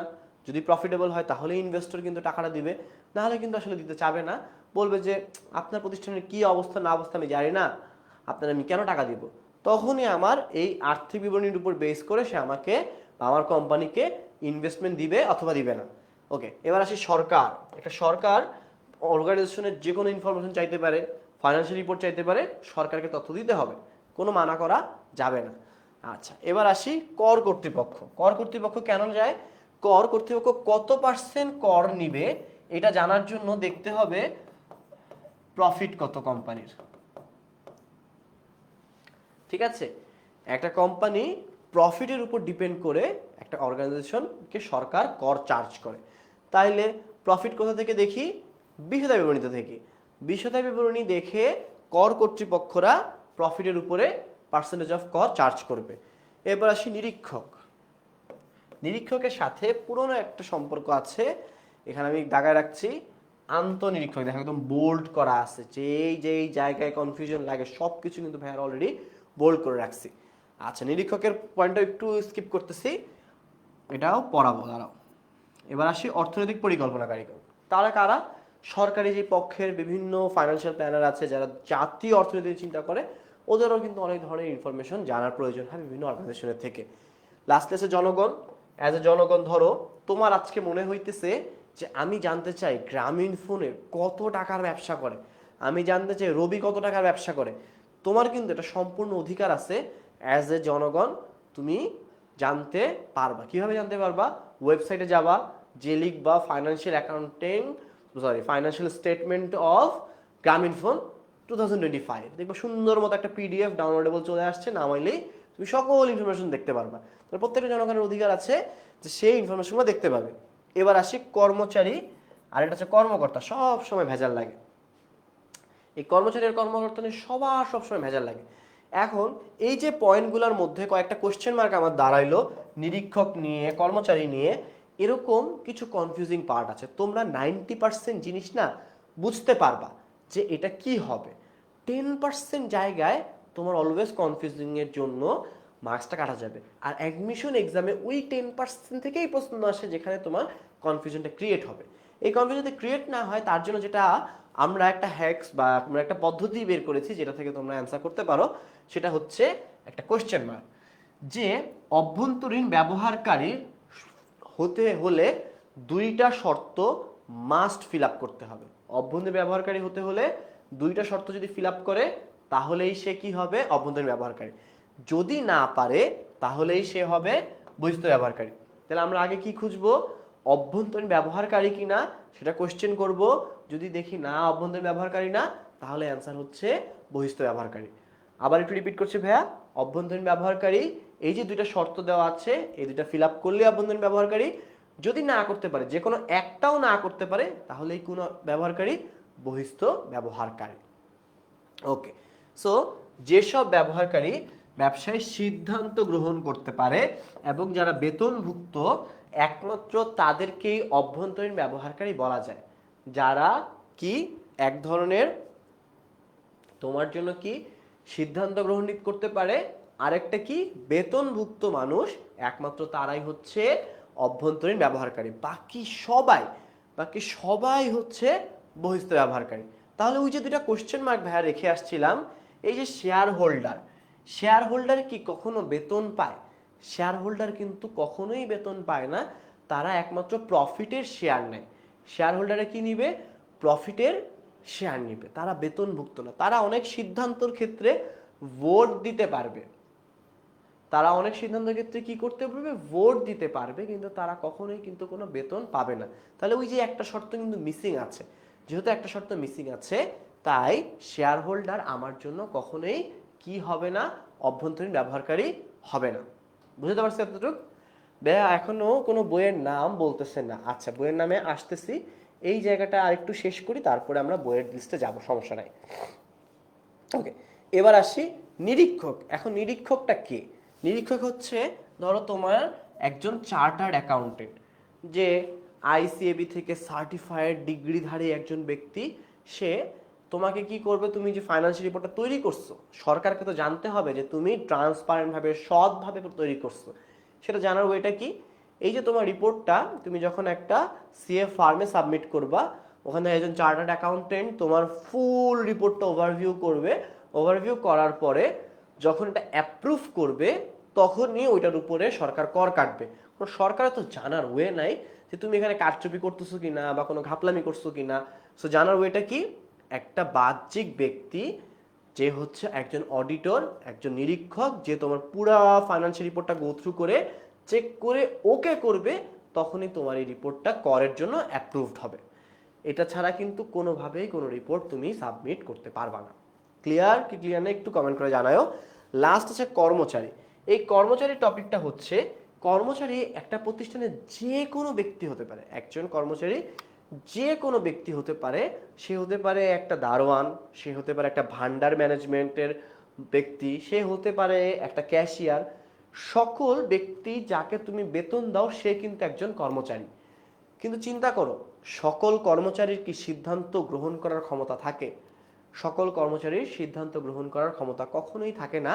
লিমিটেড পার্সনের সিদ্ধান্ত গ্রহণ করার ক্ষমতা থাকে, তাদেরকে আমরা কর্মকর্তা বলি। ঠিক আছে, তাদেরকে আমরা কর্মকর্তা বলি। ওই কর্মকর্তারা সাধারণত তোমার সকল ধরনের ডিসিশন নিবে এবং তাদেরকে আমরা অভ্যন্তরীণ ব্যবহারকারী বলতে পারি। কারণ শর্ত দুইটা ছিল, একটা বেতনভুক্ত কর্মচারী, বেতনভুক্ত কিন্তু কর্মচারী কোনো কি থাকে না, সিদ্ধান্ত গ্রহণ করার ক্ষমতা থাকে না। তার মানে আমার যখন দুইটাই ফিল আপ হবে তখনই অভ্যন্তরীণ হবে। তাহলে কর্মচারী কেন তোমার বাহ্যিক? কারণ কর্মচারীর কোনো সিদ্ধান্ত গ্রহণের ক্ষমতা থাকে না। আই হোপ বাহ্যিকের সবটা ক্লিয়ার। এবার একটু অভ্যন্তরীণের শর্তগুলো ফিল আপ হয় কিনা আমরা একটু দেখি। ফার্স্ট থিং হচ্ছে ব্যবস্থাপক। ব্যবস্থাপক কে? যে একজন বেতনভুক্ত কর্মচারী, যে ব্যবসার সকল ধরনের সিদ্ধান্ত নেয়, ডিসিশন নেয়, তাহলে ডিসিশনও নেয়, বেতনও পায়।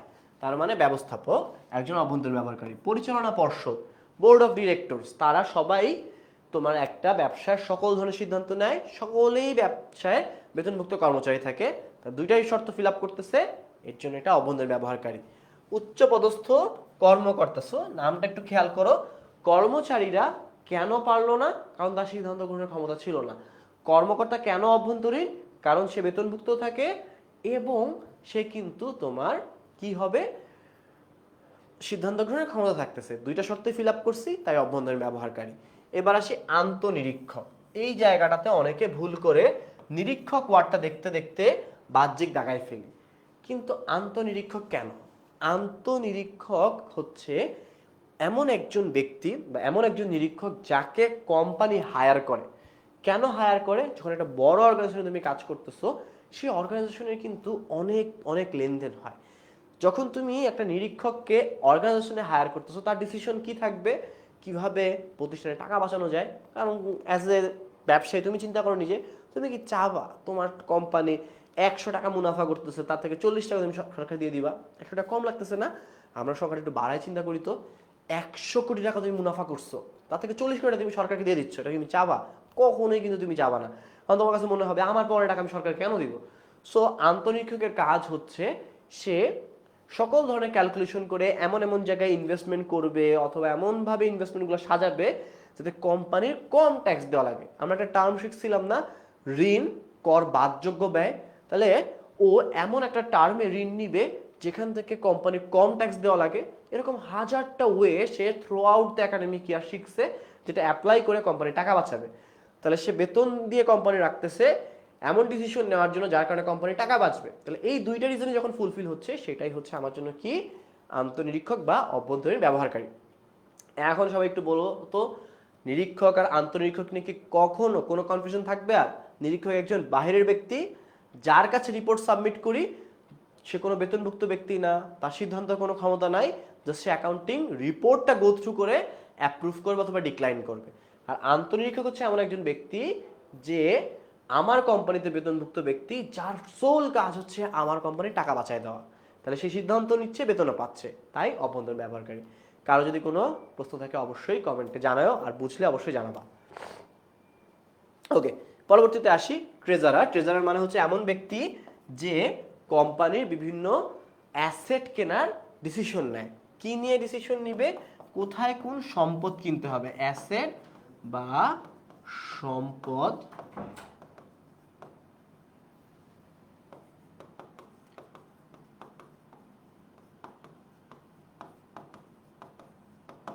ওকে, বিভিন্ন অ্যাসেট কেনার সিদ্ধান্ত যে নেয় তাকে বলা হয় ট্রেজারার। এবার আসি এক মালিকানা ব্যবসার মালিক। ওকে, এক মালিকানা ব্যবসার মালিক, তারই সললি সবকিছু থাকে, তাই সেও একজন অভ্যন্তরীণ ব্যবহারকারী হয়ে থাকে। ওকে, সবাই ক্লিয়ার বলছে, খুবই ভালো কথা। সুপারভাইজার আর অর্থ পরিচালকগণ। সুপারভাইজারের কথা চিন্তা করো, সে কি করবে? সুপারভাইজার একটা ফ্লোরের যদি সুপারভাইজারের কথা চিন্তা করো, সে ওভারঅল পুরা ফ্লোরের সব কিছু ডিসিশন তার উপর থাকে। সে দেখবে প্রোডাকশন ঠিক মতো হচ্ছে কিনা, কোনো কিছু ভুল হইলে কিভাবে কারেকশন করতে হয় সেই ডিসিশনগুলো সে দিবে, এবং সুপারভাইজারকে অবশ্যই কোম্পানি বেতন দিয়ে রাখে। তাহলে দুইটা ফিল আপ করছে না, দুইটা ফিল আপ করলে সে একজন কি অভ্যন্তরীণ ব্যবহারকারী। লাস্টলি আছে অর্থ পরিচালকগণ। ফাইন্যান্সিয়াল ডিরেক্টর হচ্ছে কোম্পানির ভিতরে থাকে, সে কোম্পানির ফাইন্যান্সিং ডিসিশন নেয়, তাই সে একজন অভ্যন্তরীণ ব্যবহারকারী। ওভারঅল সবগুলো আমরা গো থ্রু করছি। এবার আমরা চলে যাই একটা এমসিকিউতে। কোন উক্তিটি সঠিক নয়, আবার আমি মার্ক করে দিচ্ছি সঠিক নয়, না ওয়ার্ডটা খেয়াল করে এখন সবাই একটু এমসিকিউ এর অ্যান্সারটা দেই। এতক্ষণ যা যা পড়ছি মাথায় ঢুকছে না, উপর দিয়ে চলে গেছে, এখনই বোঝা যাবে। সো দেখি। ওকে, সবাই বলতেছে ইনশাল্লাহ পারবো, ফুল ক্লিয়ার, নাইস।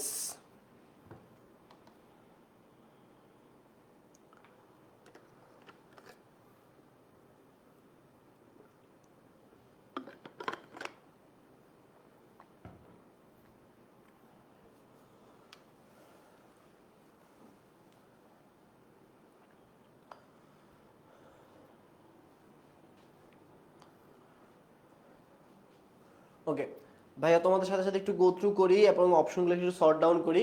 কর্মচারী যখন পড়তেছিলাম, কর্মচারীকে আমরা বাহ্যিক হিসেবেই পড়ছি, কারেক্ট অ্যান্সার। শ্রমিক সংঘ পড়ি নাই, কিন্তু শ্রমিক সংঘ দেখলে মনে হচ্ছে একে আমরা বেতন দেই না। বেতন দেই না মানে তার কোনো সিদ্ধান্ত নাই হয়তো, তাই সে একজন বাহ্যিকই হবে, সেটাও একটা কারেক্ট অপশনে আছে। ট্রেজারার, ট্রেজারার একটু আগে পড়ছি যে অ্যাসেট কিনা কোম্পানির, তার মানে সে একজন বাহ্যিক না, সে একজন অভ্যন্তরীণ। এই অপশনটাতে একটা ভুল পাওয়া গেছে, তাহলে এটাই হচ্ছে আমার জন্য অ্যান্সার। তাহলে অ্যান্সার কি? C number option. ডান। আরে সবাই পারতেছে দেখি, তৌসি, সুলি, কাশপিয়া, সবার অ্যান্সার ঠিক হয়েছে, সবাইকে অনেক অনেক ধন্যবাদ। ওকে, চলে আসি আমাদের কিছু টার্ম এবং কিছু অর্গানাইজেশনের নাম নিয়ে, যেগুলো আমাদের একটু মুখস্থ করতে হবে। এই যে আইএফএসি, তারপর হচ্ছে ট্রিপল এ, এই ধরনের অর্গানাইজেশনের নামগুলো আমাকে খেয়াল রাখতে হবে। আইএফএসি মানে হচ্ছে international federation of accountants, S আছে একটা লাস্টে, খেয়াল রাখতে হয়। আবার ট্রিপল এ মানে হচ্ছে আমেরিকান অ্যাকাউন্টিং অ্যাসোসিয়েশন। এর মধ্যে থেকে আর তেমন কিছু লাগতেছে না, জাস্ট সবগুলো একটু গো থ্রু করলেই হবে। এই দুইটা আবার একটু ঝামেলার আছে, আইএএসবি আর এফএএসবি। আসো এই দুটার ইতিহাস তোমাদের একটু পড়াই। আইএএসসি, সেটা একটু গল্প, হ্যাঁ আমরা একটু গল্পের মধ্যে শিখি। ধরো আমাদের অ্যাকাউন্টিং যদি একটা ব্যক্তি হইতো, ব্যক্তি ধরো, বা ব্যক্তি না, আসলে গল্পের কথাই চিন্তা করি। অ্যাকাউন্টিং একটা বই যেখানে একটা নিয়ম কানুন লেখা হয়েছে যে এন্ট্রি যখন করব, একটাকে ডেবিট বানাবো, একটা ক্রেডিট বানাবো, এতটুকুই তো। সো একটা ডেবিট আর ক্রেডিটের গল্প যখন শুরু হয়েছে, তার মধ্যে আমাদের একটা ইকুয়েশন দাঁড় করাইছিল। আমরা একটু ইকুয়েশনটাকেও মনে করে লিখি। একটা ইকুয়েশন ছিল এ ইজ ইকুয়াল এল প্লাস ওই। আচ্ছা, এই যে ইকুয়েশনটা আছে, সম্পদ সমান সমান দায় যোগ মালিকানা সত্ত্ব, এই দুইটাতেই আমার ডেবিট ক্রেডিট সবকিছুই মিলে যায়। আচ্ছা, এখন তুমি চিন্তা করো, এই যে ইতিহাসের শুরুতে যে নিয়মটা তৈরি করছিল লুকা প্যাসিওলি, কত সালে? 1494 সালে, তার মানে 600 বছর, প্রায় 500 প্লাস বছর আগে যে নিয়মটা তৈরি করছে, এই নিয়মটা কিন্তু কম বেশি এখনো এক্সিস্ট করতেছে। এক্সিস্টকে একা একা করতেছে কোনো না কোনো প্রতিষ্ঠান, কিছু নিয়ম কানুন নিয়ে আসছে, তার কারণে নিয়মের মধ্যে যখন অ্যাকাউন্টিংকে রাখা হয়েছে, তখনই অ্যাকাউন্টিং তার পরিপূর্ণ রূপটাই বজায় রাখছে। তার মানে আমেরিকাতে, ইংল্যান্ডে, ইউরোপে যে অ্যাকাউন্টিং করা হয়, সেই সেম অ্যাকাউন্টিং কিন্তু আমরা বাংলাদেশে বসেও করতেছি। একই স্ট্যান্ডার্ডে ইংলিশ অ্যাকাউন্টিং তুমি যখন করবা, দেখবা হুবহু সেমই তোমার কাছে লাগবে, কারণ আমাদের কিছু স্ট্যান্ডার্ড নিয়ম তৈরি করা হয়েছে। নিয়ম কে তৈরি করবে? ব্যক্তি তৈরি করলে তো সবাই সবার মতো তৈরি করতাম। আমার তখন মনে হইতো যে না, আমি বাংলাদেশে এল ইজ ইকুয়াল এ প্লাস সিই লিখবো, কারণ আমার মনে হয়েছে, কারণ কোনো নিয়ম কারণ নাই, আমার সাইফ ব্যক্তির মনে হয়েছে যে আমার জন্য এই ইকুয়েশন, আমি এটা দিয়েই ম্যাথ করব। এরকম যদি বাংলাদেশের একটা নিয়ম, আমেরিকার একটা নিয়ম, পাকিস্তানের একটা নিয়ম, ইন্ডিয়ার একটা নিয়ম, প্রত্যেকটা দেশ নিজের মতো নিয়ম বানায় নিচ্ছে, সবাই সবার মতো করতেছে, তাহলে এটা গ্রহণযোগ্যতা কতটুকু থাকতো? তুমি কি বিশ্বাস করতে পারতো তখন রিপোর্টগুলোকে? প্রত্যেকটা দেশে গেলেই তোমার অর্গানাইজেশনের কোনো ভ্যালিডিটি থাকতেছে না। তাহলে সবার জন্য কি দরকার? একটা ইউনিফাইড নিয়ম দরকার। এই একটা ইউনিফাইড নিয়ম তৈরি করার জন্যই একটা অর্গানাইজেশন প্রতিষ্ঠা হয়েছে, সেই অর্গানাইজেশনটার নাম হচ্ছে আইএএসসি। আইএএসসি কত সালে প্রতিষ্ঠা হয়েছে? 1973 সালে প্রতিষ্ঠা হয়েছে। আইএসসি যখন 1973 সালে প্রতিষ্ঠা হয়েছে, সে একটা নিয়ম নিয়ে আসছে। নিয়মটার নামই হচ্ছে এই যে আইএএস। ঠিক আছে, কেন আনার জরুরি ছিল? কারণ তখন মনে হয়েছে সবার মধ্যে যে না, আজকে যদি এই প্রতিষ্ঠান না আসে, এই নিয়ম কানুনের মধ্যে না আসে, তাহলে অ্যাকাউন্টিং এক এক দিকে চলে যাবে, সবাই সবার মতো অ্যাকাউন্টিং করবে এবং কোনো কিছুরই তাল বেতাল থাকবে না। একটা সেন্ট্রালাইজ নিয়মে আসলেই সব কিছুকে মেনটেন করে রাখা পসিবল হবে। তাহলে আইএসসি কি? একটা প্রতিষ্ঠান যে 1973 সালে প্রতিষ্ঠা হয়ে একটা নিয়ম নিয়ে আসে। নিয়মটার নাম কি? আইএএস। ওকে, এবার প্রত্যেকটা ফুল ফর্মটা আমরা একটু দেখি। আইএএসসি ফর্মাল নাম ছিল ইন্টারন্যাশনাল অ্যাকাউন্টিং স্ট্যান্ডার্ডস কমিটি। ঠিক আছে, ইন্টারন্যাশনাল অ্যাকাউন্টিং এর পরে এই যে একটা ছোট্ট এস আছে, এটাকে একটু কড়া নজরে দেখতে হবে। আইএসসির এসটাই সবচেয়ে বেশি ভুল চলে যায় সবার। আইএসসি হচ্ছে ইন্টারন্যাশনাল অ্যাকাউন্টিং স্ট্যান্ডার্ডস কমিটি। আচ্ছা, একজন অনেকগুলো কোশ্চেন করতেছে, আমি ওর অ্যান্সারটা একটু দেই। ভাইয়া, অর্থনৈতিক পরিকল্পনাকারীগণ কিভাবে বহিস্থ হয়? আচ্ছা, অর্থনৈতিক পরিকল্পনাকারীগণ বলতে বোঝানো হয় তোমার অর্থমন্ত্রীর মতো ব্যক্তিগণ, অথবা অর্থমন্ত্রীর আন্ডারে যেই মানুষজন থাকে যারা জাতীয় অর্থনীতিতে প্ল্যান করে, তাদেরকে বলা হয় অর্থনৈতিক পরিকল্পনাকারী। এই অর্থনৈতিক পরিকল্পনাকারীরা জাতীয় অর্থনীতিতে চিন্তা করে, প্রতিষ্ঠানে তারা চিন্তা করে না। প্রতিষ্ঠানের তথ্য হয়তো দেখবে যে এই ইন্ডাস্ট্রিগুলার কি অবস্থায় আছে, কি হতে পারে, সেক্ষেত্রে তোমার আর্থিক বিবরণী নিয়ে ওরা হয়তো চেক করতে পারে। বাট ওই প্রতিষ্ঠানের যেই প্ল্যানাররা আছে তারা কোম্পানির বেতনভুক্ত তো হয়ই না, কোম্পানির সিদ্ধান্তও কোনো একটা প্রভাব ফেলতে পারে না। তাই অর্থনৈতিক পরিকল্পনাকারীগণ জাতীয় স্কেলে যেহেতু কাজ করে, তারা দুইজনই বহিস্থ ব্যবহারকারী হিসেবে কাউন্ট হবে।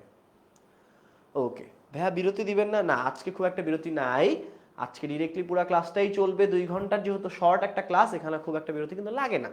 আমরা কিছু এমসিকিউ করব, কিছু গল্প করব, গল্পের মধ্যে মধ্যে পড়াটা শেষ করে ফেলবো। হ্যাঁ, ওকে, চলে আসি। সো আইএসসি মানে হচ্ছে ইন্টারন্যাশনাল অ্যাকাউন্টিং স্ট্যান্ডার্ডস কমিটি। এখন ও কোন নিয়মটা নিয়ে আসছে? ও নিয়ে আসছে আইএএস নামে একটা নিয়ম। সো আইএএস আনার পরবর্তীতে দেখা গেছে আমার অনেক বছর যাওয়ার পরে নতুন একটা প্রতিষ্ঠানের প্রয়োজন চলে আসছে। এই নতুন একটা প্রতিষ্ঠান উদ্ভব হয়েছে কি? আইএএসবি। কারণ আইএএসবি কি? কিছুই না তেমন, এই যে সি আছে, এই কমিটিটা কেটে দিয়ে আমরা এখানে যখন বোর্ড বানাই দিছি, এটাই হয়ে গেছে আইএসবি। তাহলে আইএসবি মানে কি? International accounting standards board. So committee যখন সরাই দিয়ে বোর্ড আনছি, সেটা কত সালে করছি? সেই কাজটা করছি 2001 সাল।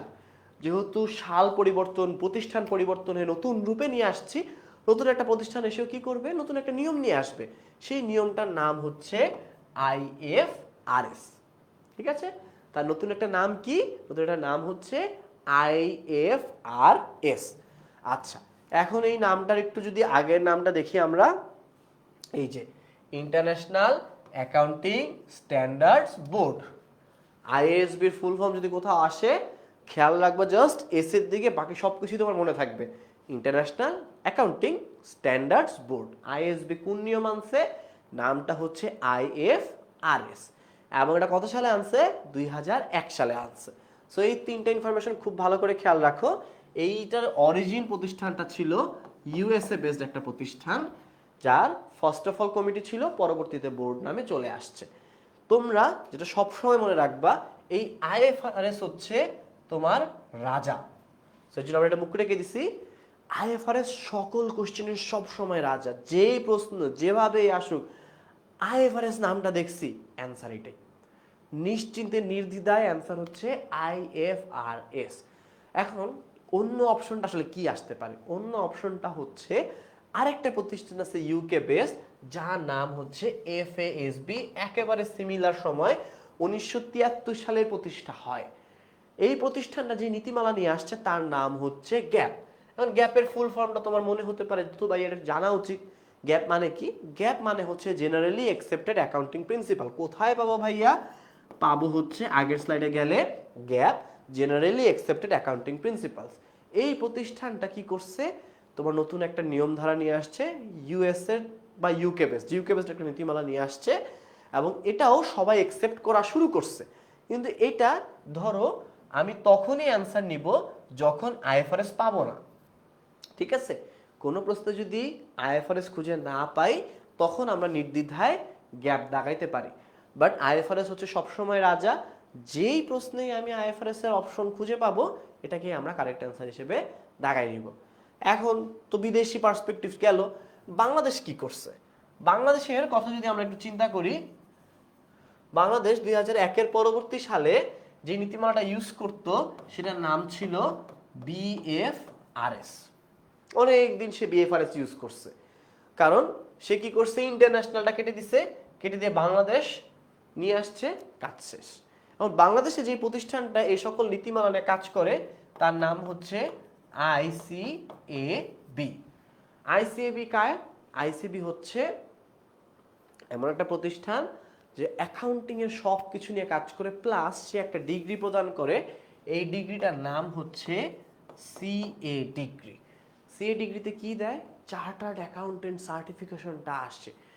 তাহলে এই সার্টিফিকেশনের আগে যদি একটা আই এবং একটা বি লাগাই দিই, আই মানে হচ্ছে ইনস্টিটিউশন আর বি মানে হচ্ছে Bangladesh, institution of chartered account of Bangladesh কে বলা হয় আইসিএবি। সো এটা কিন্তু ঠান্ডা মাথায় মনে রাখাটা খুব একটা ঝামেলা না। আবার আরো একটা প্রতিষ্ঠান আছে যে সিএমএ ডিগ্রি প্রদান করে। তো সিএমএ ডিগ্রি কে প্রদান করে? আইসিএমএবি নামে একটা প্রতিষ্ঠান আছে যে সিএমএ ডিগ্রি প্রদান করে। তাহলে যে কোনো ডিগ্রির পাশে আগে আই পরে বি অ্যাড করে দিলেই কিন্তু আমি আমার অ্যান্সার পেয়ে যাব। ওকে, এত কঠিন পড়া মনে রাখতে খুব প্যারা হচ্ছে। ওকে, সো আমরা আরেকটু ইজি গ্রাউন্ড করি। আমি এখানে যত কিছু বলছি সব কিছু জাস্ট একটু ফোকাস করে আমার দিকে, কি কি মনে রাখলে যথেষ্ট। অ্যাট ফার্স্ট মনে রাখবো অ্যাকাউন্টিংকে গ্রহণযোগ্য করার সময় কোন নীতিমালাটা ব্যবহার করা হবে। হ্যাঁ, সবসময় আমি অপশনে খুঁজবো আইএফআরএস। এই যে রাজা সাহেব, ওকে খুঁজবো, যদি ওকে অ্যান্সারে পাই তাহলে আমি কারেক্ট অ্যান্সার দাগাই ফেলবো। যদি কোনো ক্ষেত্রে আইএফআরএস কে না পাই তখন আমি কোন অ্যান্সারটা খুঁজবো? আমি খুঁজবো গ্যাপ। আইএফআরএস না পাইলে গ্যাপ অ্যান্সার খুঁজবো। ডান। এখানে সামারির একটা পোর্শন শেষ। আরেকটা পোর্শন হচ্ছে বাংলাদেশ কোনটা ফলো করে। বাংলাদেশ অনেক দিন বিএফআরএস ফলো করছে, এখন বাংলাদেশও আইএফআরএস এর নিয়মটাই ফলো করে। ঠিক আছে, আমার বাংলাদেশও এখন আইএফআরএস এর সেম নিয়মটাকেই ফলো করে যাবে। ওকে, গেল আরেকটা কোশ্চেনে পার। এখন হচ্ছে এই যে দুইটা প্রতিষ্ঠান, একটা প্রতিষ্ঠান হচ্ছে সিএ ডিগ্রি প্রদান করে, একটা প্রতিষ্ঠান হচ্ছে সিএমএ ডিগ্রি প্রদান করে। সিএ ডিগ্রি কোন প্রতিষ্ঠান প্রদান করে? যে প্রতিষ্ঠানের আগে আই পরে বি আছে, তার মানে আইসিএবি নামক প্রতিষ্ঠানটা সিএ ডিগ্রি প্রদান করে। সিএমএ ডিগ্রি কে প্রদান করে? যেই প্রতিষ্ঠানের আগে আই পরে বি আছে, তার মানে আইসিএমএবি ডিগ্রি প্রতিষ্ঠানটা সিএমএ ডিগ্রি প্রদান করবে। ওভারঅল জার্নিটা ডান না? তাহলে চলো আরেকবার গো থ্রু করি, ঠিক আছে কিনা। আর্থিক বিবরণীকে সর্বজন গ্রাহ্য করার জন্য ব্যবহৃত মান কি? আমি কি বলছি? প্রথমে আইএফআরএস খুঁজতে। আমি যদি প্রথমে আইএফআরএস খুঁজে পাই তাহলেই তো আমার অ্যান্সার হয়ে গেল। যদি আইএফআরএস না পাই তখন আমি আসলে চিন্তা করব আমি গ্যাপ দাগাবো কি দাগাবো না। ওকে, একজন অ্যান্সার এ বলেছে। আমার কোশ্চেনে কি খুঁজে পাই নাই আইএফআরএস?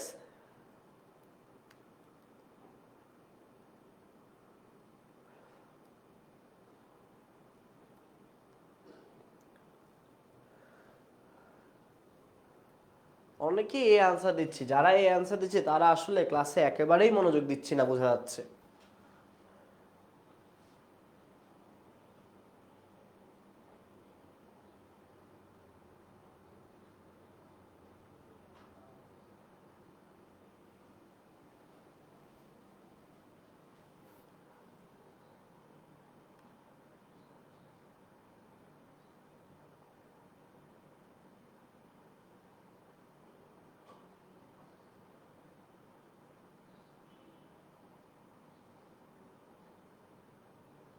ওকে, যারা সি অ্যান্সার দিচ্ছে এদেরকে বোঝা যাচ্ছে যে না ক্লাসে মনোযোগ দিচ্ছি, কারণ আমার এই অপশনে আমি তো আইএফআরএস পাচ্ছি। যতক্ষণ আইএফআরএস পাবো আমার এটাই তো হিসাবে রাজা। আমি ওকে অ্যান্সার হিসেবে নিব, সর্বজন গ্রাহ্য বলুক যাই বলুক, অ্যাজ লং এজ আমার আইএফআরএস আছে অপশনে, এটাই আমার অ্যান্সার। ওকে, পরের অপশনে চলে যাই। বাংলাদেশের সিএমএ ডিগ্রি কে প্রদান করে? তাহলে আমি কি শিখছি, আগে আই, সিএমএ এর আগে আই পরে বি, এই অপশনটা অ্যাড করে দিলেই তো আমার ডান অ্যান্সার। এটা কি মার্কস পাইতে 1 মিনিটও লাগবে কারো? যদি আসে ধাপা ধাপ দাঁড়ায় ফেলতে পারবো না, আর মার্কস এনজয় করতে পারবো না সবাই। ওকে, 10 নম্বরের অ্যান্সার দেখি তো কোথায় আছে, কোথায় আছে, আমি তো দেখতেই পাচ্ছি না কোথাও আইসিএমএবি আছে। সবাই চপ চপ 10 নম্বর অ্যান্সারটা দেই।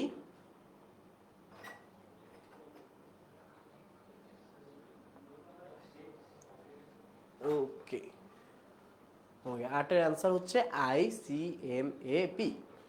তারপরে আইসিএমএবি তে কি হবে? আইসিএমএবি হচ্ছে আমার, ওকে, আইসিএমএবিতে আমার কি হবে, যেখানে আগে একটা আই আছে পরে একটা বি আছে, তাহলে হচ্ছে আমার এটার জন্য আইসিএমএবি। সো অ্যান্সার ডান, পরবর্তীতে চলে যাই। এখন হচ্ছে বাংলাদেশে সিএ ডিগ্রি কে প্রদান করে? ওকে, সিএ ইতিহাস আমরা পড়ে ফেলছি।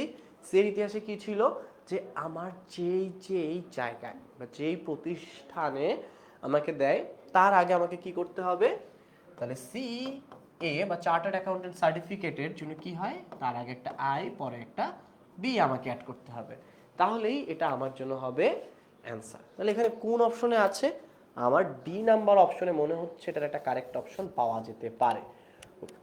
এখন আমরা যদি চিন্তা করি ওভারঅল, আমি আসলে সিএ ডিগ্রি কেন করি? সাধারণত যেটা হয় যে একটা অর্গানাইজেশনের তুমি যদি ক্যারিয়ার ট্র্যাক হিসেবে চিন্তা করো, যারা ফাইন্যান্স গ্র্যাজুয়েট হবা অথবা যারা অ্যাকাউন্টিং গ্র্যাজুয়েট হবা, তাদের জন্য কিন্তু খুব ভালো একটা ফিউচার প্রসপেক্ট হচ্ছে সিএ ডিগ্রি, যেখানে তুমি একটা লং টাইম বিভিন্ন ফাইন্যান্সিয়াল অ্যাকাউন্টিং এর এভরিথিং নিয়ে আস্তে আস্তে আস্তে আস্তে শিখবা, এবং এই অর্গানাইজেশনের আন্ডারে তুমি একটা সার্টিফিকেশন পাবা, যেটার ভিত্তিতেই তুমি বড় একটা দায়িত্বে অর্পণ হবে তোমার উপরে। সেই দায়িত্ব আর এভরিথিং ক্যারিয়ার টক আসলে আমরা পরে করবো, যেহেতু আমরা রেগুলার একটা জিনিস শিখতেছি, আমরা এটা আগে শিখে নিই, পরবর্তীতে আমরা ধীরে ধীরে ক্লাসে জার্নিতে শিখবো যে কোন ডিগ্রি করলে কি হয়, কোন সেক্টরে গেলে কি হয় এন্ড এভরিথিং। আপাতত মাথায় রাখি যে অ্যাকাউন্টিং এর যে কোর সাবজেক্টগুলো আছে, যে কোর বিষয়গুলো আছে, এটা যদি ভালোভাবে কভার করতে পারি, তাহলে আমি শিওর শট ফিউচারে একটা ভালো জায়গায় যাব। আচ্ছা, সো পরবর্তীতে আসি, আইএএসসির বর্তমানে কি নামে পরিচালিত হয়ে থাকে? তাহলে আমরা এখানে কি শিখছিলাম, এখানে কমিটিটা যদি বোর্ড হয়ে যায়, আইএএস এর পরে একটা বি যদি অ্যাড করে দিই, তাহলেই তো আমার অ্যান্সার হয়ে যায়। তাহলে আইএএসসিটা হবে আইএএস বি, শেষ অ্যান্সার। তাহলে আইএসবি তে কি ছিল, যে ইন্টারন্যাশনাল অ্যাকাউন্টিং স্ট্যান্ডার্ডস বোর্ড, ডান, আর কিছুই না।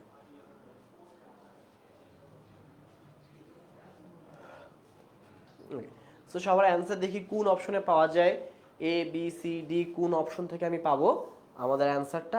আমার মনে হচ্ছে অ্যান্সারটা প্রথমে কি আছে, প্রথমে এফএসবি আছে। এফএসবি কি কানেক্টেড ছিল? না, এফএসবি নিয়ে কিন্তু কানেক্টেড ছিল না। বিএএসবি, বিএএসবি তে আমার কানেক্টেড না, বিএএসবিও পড়ি নাই। আইএএসবি এখন মনে হচ্ছে একটু কাছাকাছি, আবার আরেকটা আছে আইএএস। তাহলে আমরা কি অ্যান্সার সি নিব না ডি নিব? সো আমাদের অ্যান্সার কি হবে, আমাদের অ্যান্সার কিন্তু সি হবে, কারণ এই বিটাতে বোর্ডের রেফারেন্স আমরা করছি, সেটাই আমার জন্য অ্যান্সার হিসেবে কাউন্ট হবে। ওকে, পরবর্তীতে চলে যাই। আর্থিক বিবরণীকে সর্বজন গ্রাহ্য করার জন্য ব্যবহৃত মান হলো, এইটা আমি একেবারে অ্যান্সার করবো না, তোমাদের উপর ছেড়ে দিচ্ছি, কারণ আমি রুলস শিখাই দিছি। আগে কি খুঁজবো, আগে আইএফআরএস এটা আছে কি না খুঁজবো, না যদি থাকে, ওকে এখানে লিখে দিই, না থাকলে অ্যান্সার হচ্ছে জিএএপি। ওকে, থাকলে আইএফআরএস, না থাকলে gap, as simple as that. থাকলে আইএফআরএস, না থাকলে গ্যাপ হিসেবে কাউন্ট করব। সো এখন চিন্তা করি যে আমাদের কোন অপশনে আমরা এটা খুঁজে পাই। আমার কি অপশনে কি আইএফআরএস আছে? পুরো অপশন ঘেটে কিন্তু দেখা যাচ্ছে না আইএফআরএস কোথাও পাওয়া যায়। যদি আইএফআরএস না পাই, তাহলে কি করা উচিত? তাহলে কিন্তু আমাদের অ্যান্সার হিসেবে গ্যাপকে নিতে হবে। কোন অপশনে আমার গ্যাপ আছে? আমার গ্যাপ অপশনটা দেখা যাচ্ছে সি নাম্বার অপশনে পাওয়া যায়। তাহলে আমার অ্যান্সার কি হওয়া উচিত? তাহলে আমার অ্যান্সার হবে সি।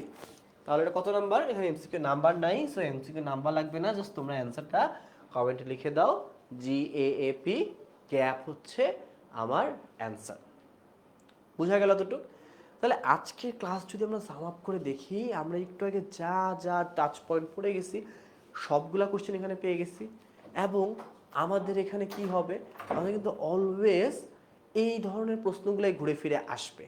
এবং আমাদের লেকচার স্লাইডগুলো এভাবে বানানো হয়, যেই টপিকটা পড়ানো হবে রিলেভেন্ট এমসিকিউ সলভ করানো হবে ক্লাসে, ক্লাস শেষে যেটা এমসিকিউ টেস্ট হবে। ধরো আজকে ক্লাস হচ্ছে, আগামীকাল দুপুর 3টায় তোমার একটা এমসিকিউ এক্সাম হবে। তা আজকে সন্ধ্যা থেকে আগামীকাল দুপুর 3টা পর্যন্ত তোমার পড়াশোনার সময় আছে, তুমি ওভারঅল লেকচারটা পড়ে ফেলবা, দুপুর 3টে একটা ডেইলি এক্সাম দিবা। এক্সাম দিয়ে তুমি যাচাই করে দেখতে পারবা যে এই যে 12টা কোশ্চেন আমি কি আদৌ পারতেছি কিনা, অথবা আমার কোনো ফল্ট আছে কিনা, অথবা আমি কোন জায়গাটা পারতেছি না, সবগুলো কিন্তু যাচাই করার ওয়ে তোমাদের জন্য ভাইয়ারা অলরেডি ডেভেলপ করে রাখছি। ঠিক আছে? সো যেই এখানে যতগুলো কোশ্চেন দেখছো প্রত্যেকটা তোমার ঢাকা ইউনিভার্সিটি অথবা রিলেভেন্ট কোনো ইউনিভার্সিটিতে প্রশ্ন আসছে, সেই কোশ্চেনগুলাই দেওয়া। অনেকে মনে করতেছো ভাই এগুলো তো অনেক সিলি কোশ্চেন, এগুলো কি আবার ভার্সিটিতে আসে নাকি? আমাদের লেকচার স্লাইডে কোনো কিছুই এমন কিছু দেওয়া নাই যেটা তোমার ভার্সিটিতে আসে নাই। প্রত্যেকটা রিলেভেন্ট জিনিসপত্রই কিন্তু ভাইয়ারা দিয়েই রাখছি, যাতে পড়ার সাথে সাথে করে ফেলতে পারি। কারণ ভাইয়া একদম করলেই বিলিভ যেটা করি, অ্যাকাউন্টিং শুধু পড়ে কখনো পারা যাবে না, অ্যাকাউন্টিং পড়তেও হবে, করতেও হবে। হাতে কলমে না করলে কখনো পারবে না, সবসময় ভুলে যাবা বা একটা পেঁচায় ফেলবা। সো কি করতে হবে? অলওয়েজ খেয়াল করে ঠান্ডা মাথায় যেটা পড়েছি সেটা অবশ্যই খাতায় করে ফেলতে হবে। সো আজকে যেরকম যারা ক্লাসটা করতেছি, যারা আমার পেইড গ্রুপের স্টুডেন্ট আছে, তারা কিন্তু হোল লেকচার স্লাইড 1টা আগামীকালকের মধ্যে আমাদের অ্যাপে পেয়ে যাবা। যারা কোর্সটা কিনছো আর কি, তাদের অ্যাপে তোমরা একটা ডিটেলস দেখবে, সবগুলা টপিক আরও সুন্দর করে দেওয়া আছে, আরও বেশি করে এমসিকিউ দেওয়া আছে। তোমার কি বলবো, সেটা হচ্ছে কোন ইউনিভার্সিটিতে আসে সেটা রেফারেন্স দেওয়া আছে, সব কিছু গুছানো কিন্তু দেওয়া আছে। কিন্তু যারা আজকে ফ্রি ক্লাস করতেছি অথবা যারা এখনো কোর্সটা কিনে, তারা কিন্তু এই সুযোগগুলো পাচ্ছ না। সো আমি বলবো, যেহেতু এখনো ডিসকাউন্ট আছে, ADM 2025 ইউজ করে আমরা অবশ্যই কোর্সটা কিনে নিই এবং প্রপার একটা অ্যাডমিশন জার্নি আমরা বিল্ড করি, যেখানে সবাই জিরো টু হিরো হয়ে যাব এবং সবগুলা যাতে কারেক্ট করে আসতে পারে অ্যাডমিশন এক্সামে। ইভেন ভাইয়া যদি নিজের এক্সপিরিয়েন্স বলি, আমার অ্যাডমিশনের জার্নিতে অ্যাকাউন্টিং সাবজেক্টটা খুবই প্রিয় ছিল। ইভেন আমার HSC লাইফেও খুব ভালো লাগতো এই সাবজেক্টটা, প্রচুর এফোর্ট দিয়ে পড়তাম, প্রচুর খুঁটিনাটি জিনিসপত্র দেখছি। সো তখন দেখা গেছে যখন ডেইলি এক্সামগুলোতে আমি 12টার মধ্যে 10টা, 11টা, 12টা, 3টার মধ্যে নাম্বার থাকতো, মানে 10 অ্যাবাভ থাকতো। যেটা হয়েছে আমার ইউনিভার্সিটি এক্সামে যে আমার 12টা কারেক্ট করে আসতে পারছি। সো এটা হচ্ছে কনফিডেন্স আস্তে আস্তে বিল্ড হয় যখন তুমি এভরি ডেইলি এক্সাম দিবা, প্রত্যেক দিন ভালো করবা, একটা কনসিস্টেন্টলি যখন ভালো করবা, তখন নিজের উপরে কনফিডেন্স আসে যে না, যেই টপিক পড়াক না কেন, যেই টপিক থেকে প্রশ্ন আসুক কেন, আমি তো সব পড়ে ফেলছি, আমি সব পারবো। সো নিজের কনফিডেন্সে ডিপেন্ড করে। আর যারা ধরো অল্প অল্প পড়ি, আধা ঘন্টা পড়ি দিনে, একদম পড়তে চাই না, ওদের না অনেক ভয় লাগে, আচ্ছা এটা হবে, এটা তো পড়ছিলাম, আহা কই জানি পড়ছি, কই জানি পড়ছি, এই কই জানি পড়ছি চিন্তা করতে করতে না কখনো অ্যান্সারটা মাথা থেকে বেরই হবে না। আর যেটা বের হবে কনফিউজিং অ্যান্সার, সেটা তোমরা কারেক্ট করতে পারবে না। আরও একটা ভয় কি, মাইনাস মার্কিং আছে, যেই কোশ্চেনটা ভুল হয়েছে তার জন্য কিন্তু -0.25 তোমার হয়ে যাবে। সো মাইনাস মার্কিং এর ভয়ও কিন্তু অনেকে না সাহস করে আগাইতে পারি না, যাচ্ছে এটা তো মনে হচ্ছে সি হবে, আমি কি দিব সি? ঝড়ে বক মারতে গেলে তো সবসময় ঝড়ে বক মরবে না, মাঝে মাঝে তো তুমি অক্কা পেয়ে যাবা। সো কনফিডেন্স বিল্ড করা অ্যাডমিশন জার্নিতে খুব বেশি ইম্পর্টেন্ট, যেটা আমরা বেবি স্টেপস নিয়ে একদম পিরামিড। আজকে ফার্স্ট জার্নি ছিল, একদম বেসিক টপিক পড়াইছি, কোনো অ্যাডভান্স ম্যাথ টাচ করি নাই, জাস্ট র্যান্ডম কিছু ক্যালকুলেশনস, দেন কিছু বেসিক পড়াশোনা। সেকেন্ড ক্লাস থেকে শুরু হবে আসল যুদ্ধ, একেবারে দেখবা ধাপ ধাপ ধাপ ধাপ করে আমরা কঠিন থেকে কঠিনের দিকে চলে যাব প্রতি সপ্তাহে। সো যত দেরি করবো তত কিন্তু ভাইয়া আপুরা তত কিন্তু মিস করবা। ওকে, অনেকে জিজ্ঞেস করতে স্লাইড কোথায় পাবো, লেকচার শিট পাবো, ক্লাস শেষে অ্যাপে কিন্তু পেয়ে যাবো। ওকে, সো এইখানে আমি অনেকক্ষণ একটু গল্প চলে গিয়েছিলাম, গল্প শেষে আবার একটু পড়ায় চলে আসি। IFRS পূর্বে কি নামে পরিচিত ছিল? ওকে, এই যে এখানে একটা ট্রিকি কোশ্চেন, আইএফআরএস এর আগে আইএফআরএসটা কে দিছে, আমরা একটু কানেক্ট করি গল্পটা। আইএফআরএস এর প্রতিষ্ঠা কোম্পানি ছিল আরে একটু ভুল লিখতেছি, দেখি কারেকশন করে দিই, আইএএসবি। তাহলে আমাকে যখন জানতে চাচ্ছে আইএফআরএস এর আগে কে ছিল, তার মানে এই যে আইএএসসি নামক প্রতিষ্ঠানটা যেই নীতিমালাটা বানাইছিল সেই নীতিমালাটাই আমাকে জানতে চাচ্ছে। তাহলে একটু চলো তো আমরা রিকল করি, আইএএসসি মানে এই যে কমিটি যখন ছিল তখন যে নীতিমালাটা করেছিল সেই নীতিমালাটার নাম কি, নামটা যদি লিখতে পারি তাহলে আমার অ্যান্সার বের হয়ে গেছে। তো আমার এখানে কোন অপশনে পাওয়া যায়, আইএফআরএস এর আগে কি বিএফআরএস ছিল, না আইএএস ছিল, নাকি এফআরএস ছিল?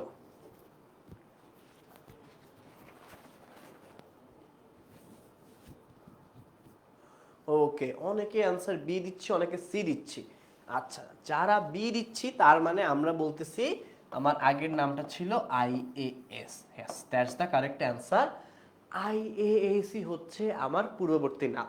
তার মানে বোর্ড হওয়ার আগে কমিটি থাকতে যে নীতিমালা ছিল সেটাই আইএফআরএস এর পূর্ব নাম। তাহলে পূর্ব নামটা কি?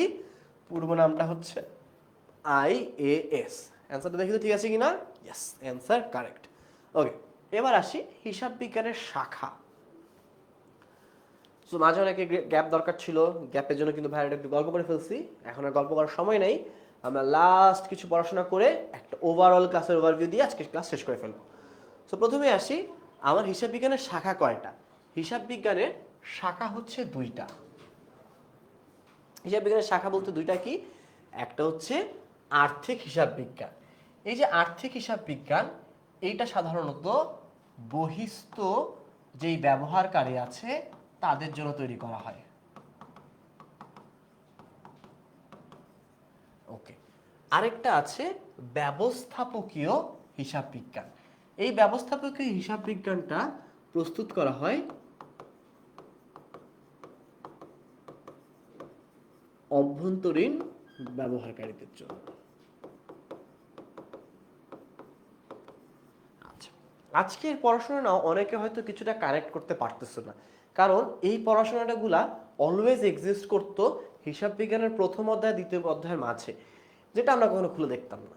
এই দুইটা অধ্যায় যে এক্সিস্ট করতো আমরা কখনো খুলেই দেখতাম না, সবসময় ভাবতাম আরে এটা কখনো আসে না, দেখবো না। সবগুলা প্রশ্নের সবগুলো উত্তরই তোমার বোর্ডের যে বইটা আছে ওখানে কিন্তু দেওয়া আছে, জাস্ট আমরা দেখি নাই।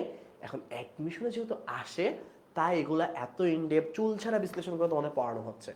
সো এই জিনিসটা আজকে রিভিউ করো, দেখবা কালকে আরেকবার যখন দেখবা সবকিছু ইজিয়ার মনে হবে। ওকে, এবার আসি, আমার ব্যবস্থাপকীয় হিসাব বিজ্ঞানের আরো কিছু ভাগ যদি করতে চাই, যেমন আছে উৎপাদন ব্যয় হিসাব বিজ্ঞান, এটা একটা পক্ষ। ব্যবস্থা হিসাব বিজ্ঞানকে একই সাথে অনুসরণ করা হয় বলে হিসাব বিজ্ঞানের প্রথম শাখা তিনটা। আচ্ছা, সাধারণত দুইটা বলা হয়, আমেরিকান আর হচ্ছে ধরো ইউরোপীয়। এই দুইটার মধ্যে অনেক মারামারি চলে সবসময়, একজন এটা অ্যান্সার করলে আরেকজন আরেকটা অ্যান্সার করে। সো অনেক ক্ষেত্রে দুইটা অ্যান্সার পাবা, অনেক ক্ষেত্রে তিনটা পাবা। তিনটা পাইলে এক্সট্রাটা কে আসবে? তিনটা পেলে এক্সট্রা নাম্বারটি হচ্ছে উৎপাদন ব্যয় হিসাব বিজ্ঞান। সো এইটা নিয়ে কনফিউশন দরকার নেই, এরকম কোশ্চেন খুবই কম আসছে, অত মাথা খারাপ করা লাগবে না। সো আমরা জাস্ট খেয়াল রাখবো, এই যে আর্থিক হিসাব বিজ্ঞান আছে, এই আর্থিক হিসাব বিজ্ঞানটা হচ্ছে বহিস্থ ব্যবহারকারীদের জন্য, আর এই যে যতগুলা হিসাব বিজ্ঞান আছে এই সবগুলাই হচ্ছে আমার অভ্যন্তরীণ ব্যবহারকারীদের জন্য। এখন আসি, অভ্যন্তরীণ ব্যবহারকারীরা এটা কেন জানতে চায়, কি লাভ তাদের? ওকে, অভ্যন্তরীণ ব্যবহারকারী হিসেবে ধরো ব্যবস্থাপক, একটা কোম্পানির ব্যবস্থাপক কেন জানতে চায় যে তার উৎপাদন হিসাব বিজ্ঞানকে? সো চিন্তা করো, তুমি অ্যাজ এ ম্যানেজমেন্ট লেভেলে মানে ব্যবস্থাপক হিসেবে তোমার প্রতিষ্ঠানে প্রোডাকশন হচ্ছে, তুমি প্রতিষ্ঠানের কোন প্রোডাক্টের কতটুকু কাঁচামাল লাগছে, কতটুকু যান্ত্রিক উপরিব্যয় হচ্ছে, কতটুকু পারিশ্রমিক দিচ্ছ, কতটুকু শ্রমিকের মজুরি দিচ্ছ, সবগুলো ইনফরমেশন তুমি জানতে চাবা। সবগুলা ইনফরমেশনের যোগফলে হচ্ছে তোমার ওই প্রোডাক্টটার মোট ব্যয়, যেটা তুমি কোথায় শিখছো? উৎপাদন ব্যয় হিসাব বিজ্ঞানে শিখছো। এটা কি বাহিরের মানুষের জানার বিষয় যে তোমার প্রতিষ্ঠানে কতটুকু উৎপাদন খরচ হয়েছে? কোনোভাবেই জানার বিষয় না। এটা তুমি অ্যাজ এ ম্যানেজার তুমি জানতে চাবা, তুমি এটা প্রপারলি ম্যানেজ করতে পারো। সো উৎপাদন ব্যয় হিসাব বিজ্ঞানের কাজ বা এটার যতগুলো ইফেক্ট পড়ে সবগুলো অভ্যন্তরীণ ব্যবহারকারীদের মধ্যেই সীমাবদ্ধ থাকে। ক্লিয়ারলি বুঝাতে পারছি? শাখার এতটুকু পার্ট যদি তুমি বোঝো আর কিছুই তোমার লাগতেছে না। ওকে, এবার আসি আরো কয়েকটা হিসাব বিজ্ঞানের পার্ট করা যায়, জাস্ট জানার জন্য দেখে রাখবা, তেমন ইম্পর্টেন্ট না। এবার আসি আমার এখানে কোনটা হিসাব বিজ্ঞানের শাখা না। এটা একটা কানা অন্ধ সবাই পারবে। এই অ্যান্সার যদি আজকে কেউ ভুল করে, তোমাদের কমার্সে যারা মানে ব্যাকগ্রাউন্ডে বিজনেস স্টাডিজ আছে সবাই ওদের মাইক দেওয়া উচিত। নামগুলো দেখলেই দেখো, কত কিউট কিউট নাম, দেখলেই বোঝা যায় যে কোনটা অ্যান্সার হওয়া উচিত।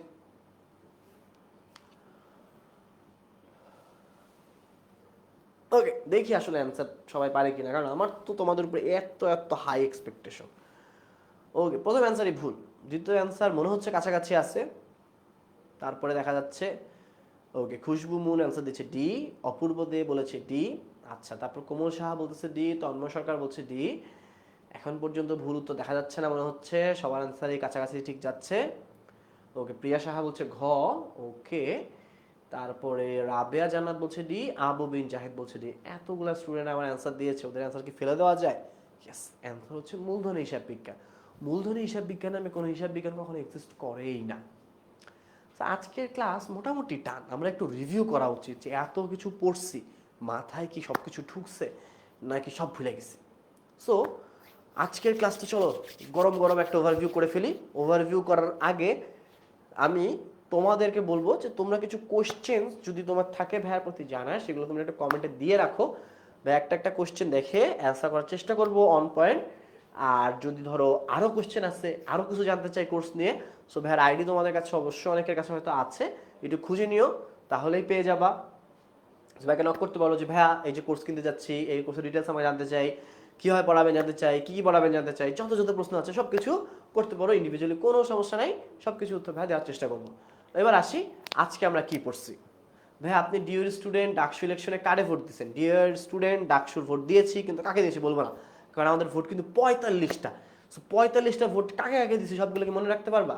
তোমরাও কিন্তু মনে রাখতে পারবা না। সো এখানে অনেক অনেক মানুষের আছে, তোমরা হয়তো জাস্ট মনে করছো যে ভিপিকেই খালি ভোট দেওয়া হয়, জাতীয় ইলেকশনের মতো না, ভিপিকে শুধু ভোট দেওয়া হয় না, অনেকগুলো ভোট দেওয়া হয়। সো এটা নিয়ে আসলে মাথায় নেওয়ার দরকার নেই।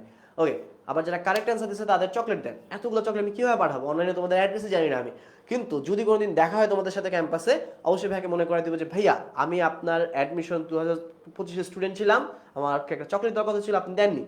সো মনে করে দিলে চকলেট না দিয়ে চা খাওয়াই, কিছু না কিছু তুমি পাবা অবশ্যই।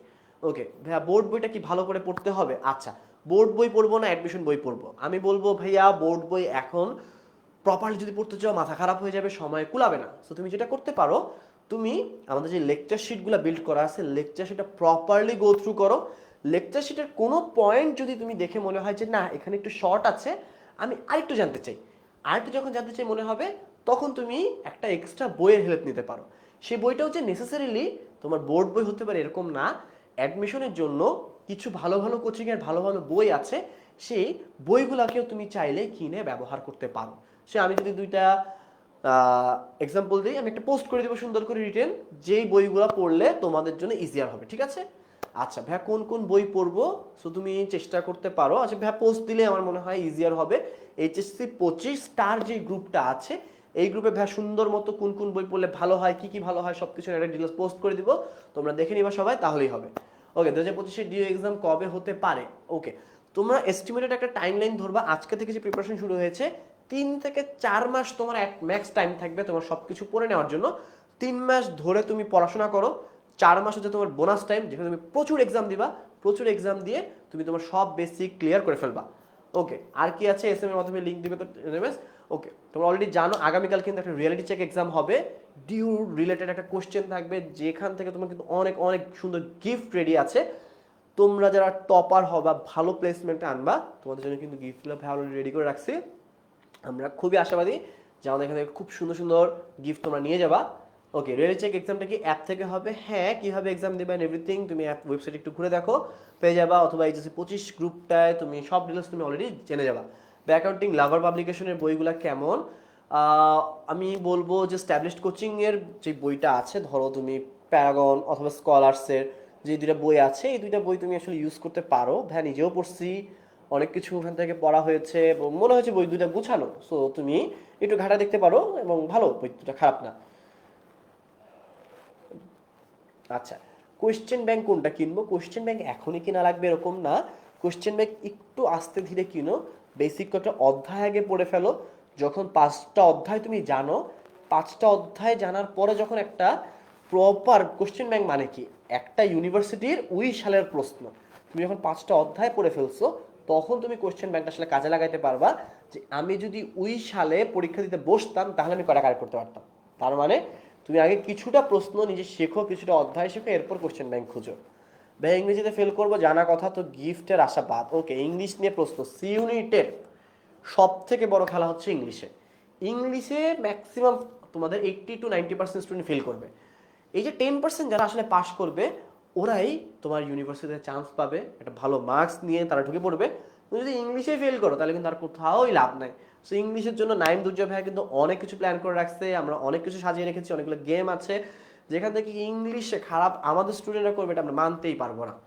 ওকে ভাই, জিএসটি কি শর্ট সিলেবাস? মোটামুটি সব কিছুই আসলে শর্ট সিলেবাসের চলে আসবে, যেহেতু তোমাদের এইচএসসি শর্ট সিলেবাসে ছিল। কিছু অধ্যায় কম বেশি ধরো তোমার আসে ফ্রিকোয়েন্টলি কোশ্চেন, ওই কোশ্চেনগুলো ভাইরা শিখাই দিব, কোনো সমস্যা নেই। ওকে, অনেক অনেক প্রশ্ন নিয়ে ফেলছি ভাই। কাল এক্সামের জন্য গিফট দেওয়া হবে? ইয়েস, গিফট পাবা, অবশ্যই গিফট পাবা। যারা খুব ভালো করবা, যারা টপে থাকবা, রেজাল্ট পাবলিশ করবো, গিফট দিব, সব কিছু আছে তোমাদের জন্য। ওকে, কোন কোচিং কেমন? খুব একটা অ্যান্সার দিতে চাই না, কারণ এক এক কোচিং এক এক রকম থাকে। এইটা পাবলিকলি অ্যান্সার দেওয়াটা আমার কাছে খুব রিলেভেন্ট না। তো যদি একেবারে জানতে মন চায়, একটু পার্সোনালি নক করতে পারো, সেক্ষেত্রে ভাই নিজের মতামত দিতে পারবো। ওটা যে শুনতে হবে এরকম কিছু না, আরও 5টা মানুষ থেকে শুনো, শুনে তুমি তোমার ডিসিশন নাও, ঠিক আছে?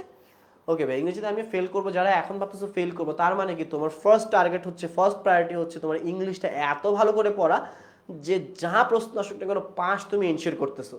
কারণ ইংলিশে পাস না করলে কিন্তু বাকি সব কিছুই করলাম।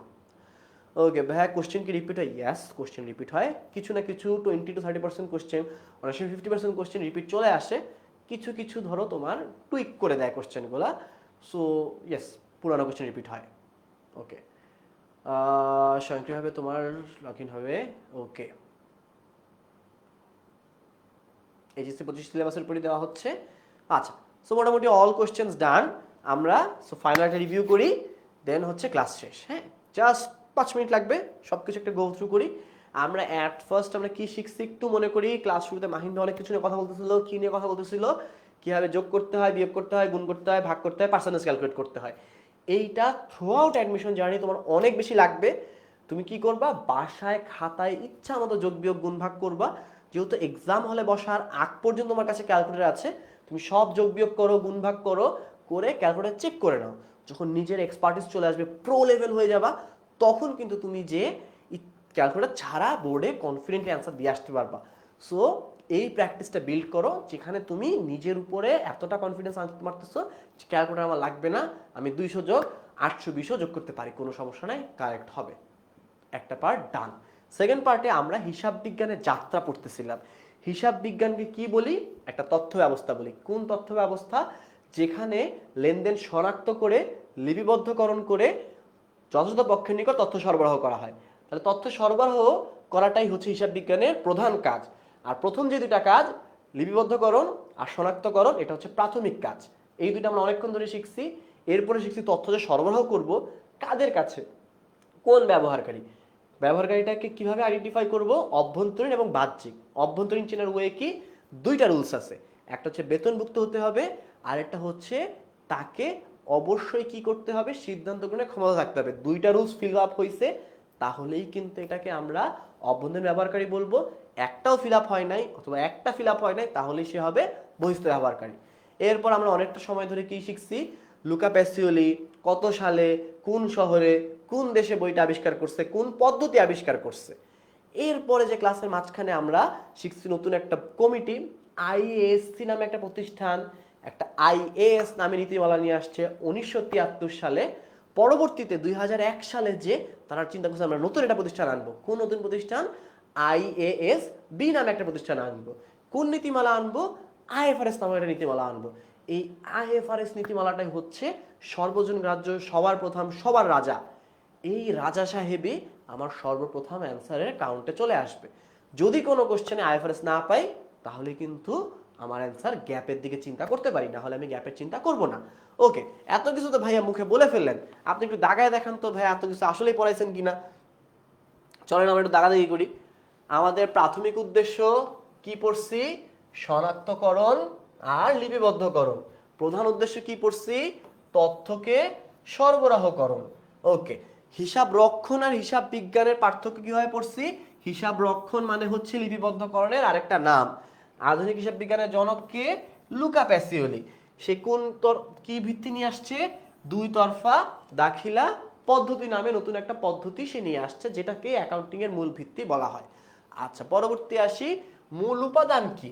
দুতরফা দাখিলা কোনটা নিয়ে কাজ করে? ওই যে একটা ফিল্টার রাখছিলাম না, অনেকগুলা ঘটনার মধ্যে সে কি বাছাই করবে? যেগুলা প্রকৃতপক্ষে লেনদেন। লেনদেন না হলে অ্যাকাউন্টিং এর কোনো কাজই শুরু হবে না।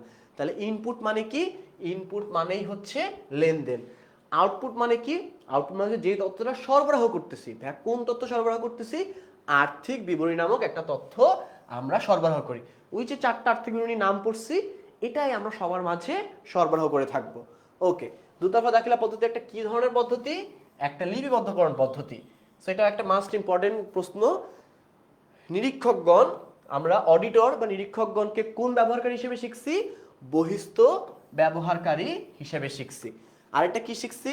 অভ্যন্তরীণ নিরীক্ষকগণ। অভ্যন্তরীণ নিরীক্ষকগণ কি করি? বেতন দিয়ে রাখি, কোম্পানির মধ্যে থাকে, কোম্পানি ডিসিশন নেয়। তার মানে এটা কি হবে? আমার একজন অভ্যন্তরীণ ব্যবহারকারী। ওকে, কর্মচারী আর কর্মকর্তা পার্থক্য পড়তেছিলাম। কর্মচারী আমার জন্য কি হবে? সবসময় বহিস্থ ব্যবহারকারী হবে, কারণ কর্মচারীর কোনো ডিসিশনাল পাওয়ার থাকে না। তার বেতন পায় ঠিক আছে, কিন্তু ডিসিশন সে নিতে পারে না। ওকে, এবার আসি উচ্চপদস্থ কর্মচারীগণ, যারা সিইও, সিএফও, ডিরেক্টর। কর্মচারী বা কর্মকর্তা যখন কথা চলে আসে, তখন তাদেরকে আমরা অভ্যন্তরীণ ব্যবহারকারী বলতে পারি, কারণ এই উচ্চপদস্থ যারা থাকে তারা কিন্তু ডিসিশন নিতে পারে, তাদেরকে আমরা কর্মকর্তা বলি, তাই তারা অভ্যন্তরীণ ব্যবহারকারী। ওকে, হিসাব বিজ্ঞানের শাখা কয়টা? 2টা। একটার নাম কি? আর্থিক হিসাব বিজ্ঞান, আরেকটার নাম কি? ব্যবস্থাপক হিসাব বিজ্ঞান। ডান। বাংলাদেশে হিসাব বিজ্ঞান পেশার প্রতিষ্ঠানের সার্টিফিকেশন কে দেয়? আইসিএবি। সিএ ডিগ্রি সার্টিফিকেশন কে দেয়? আইসিএবি। সিএমএ ডিগ্রি প্রতিষ্ঠানে কে দেয়? একটা আই লাগাবো, একটা বি লাগাই দেবো, তাহলেই ডান। আইসিএমএপি। ওকে, ডান। এই ছিল আমাদের আজকের ওভারঅল পুরা অ্যাকাউন্টিং এর যে ফার্স্ট ক্লাসের একটা ডেমো ক্লাস তোমরা দেখলা যে ভাইয়ারা আসলে কিভাবে পড়ায়। ঠিক আছে, সো 5 মিনিট বলতেছে অনেকে, আসলে 5 মিনিট লাগবে জাস্ট ভাইয়াদের একটু জানানো যে আজকে অ্যাট ফার্স্ট তোমাদের যেটা জানাবো সেটা হচ্ছে তোমাদের অনেক অনেক অনেক ধন্যবাদ যারা এতক্ষণ মনোযোগ দিয়ে পুরো ক্লাসটা করছো। অলমোস্ট আমি দেখতে পাচ্ছি 150 জন স্টুডেন্ট আমাদের সাথে কন্টিনিউয়াসলি ছিল, 200 জন অনেকক্ষণ ছিল, 200-250 স্টুডেন্টও ছিল। সো তোমাদের সবাইকে অনেক অনেক ধন্যবাদ।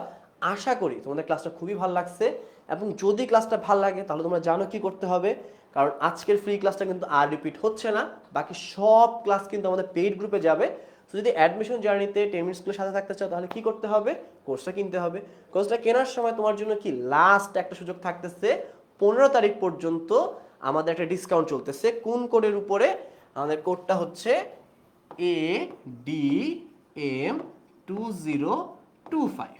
এই কোডটা যদি তুমি ইউজ করো তাহলে কোর্সটা কত টাকায় কিনতে পারতেছো? অনলি 3200 টাকায় পুরা জার্নি। এমন না যে ভাইয়া প্রতি মাসে 3200 টাকা দিতে হবে, না, একবারই দিবা। পুরা অ্যাডমিশন জার্নিতে ভাইয়া তোমাদের সাথে থাকবো। আমাদের lecture sheet, Q and A class, MCQ, daily, weekly সব কিছুই তুমি পেয়ে যাচ্ছ অনলি কত টাকায়? 3200 টাকায়।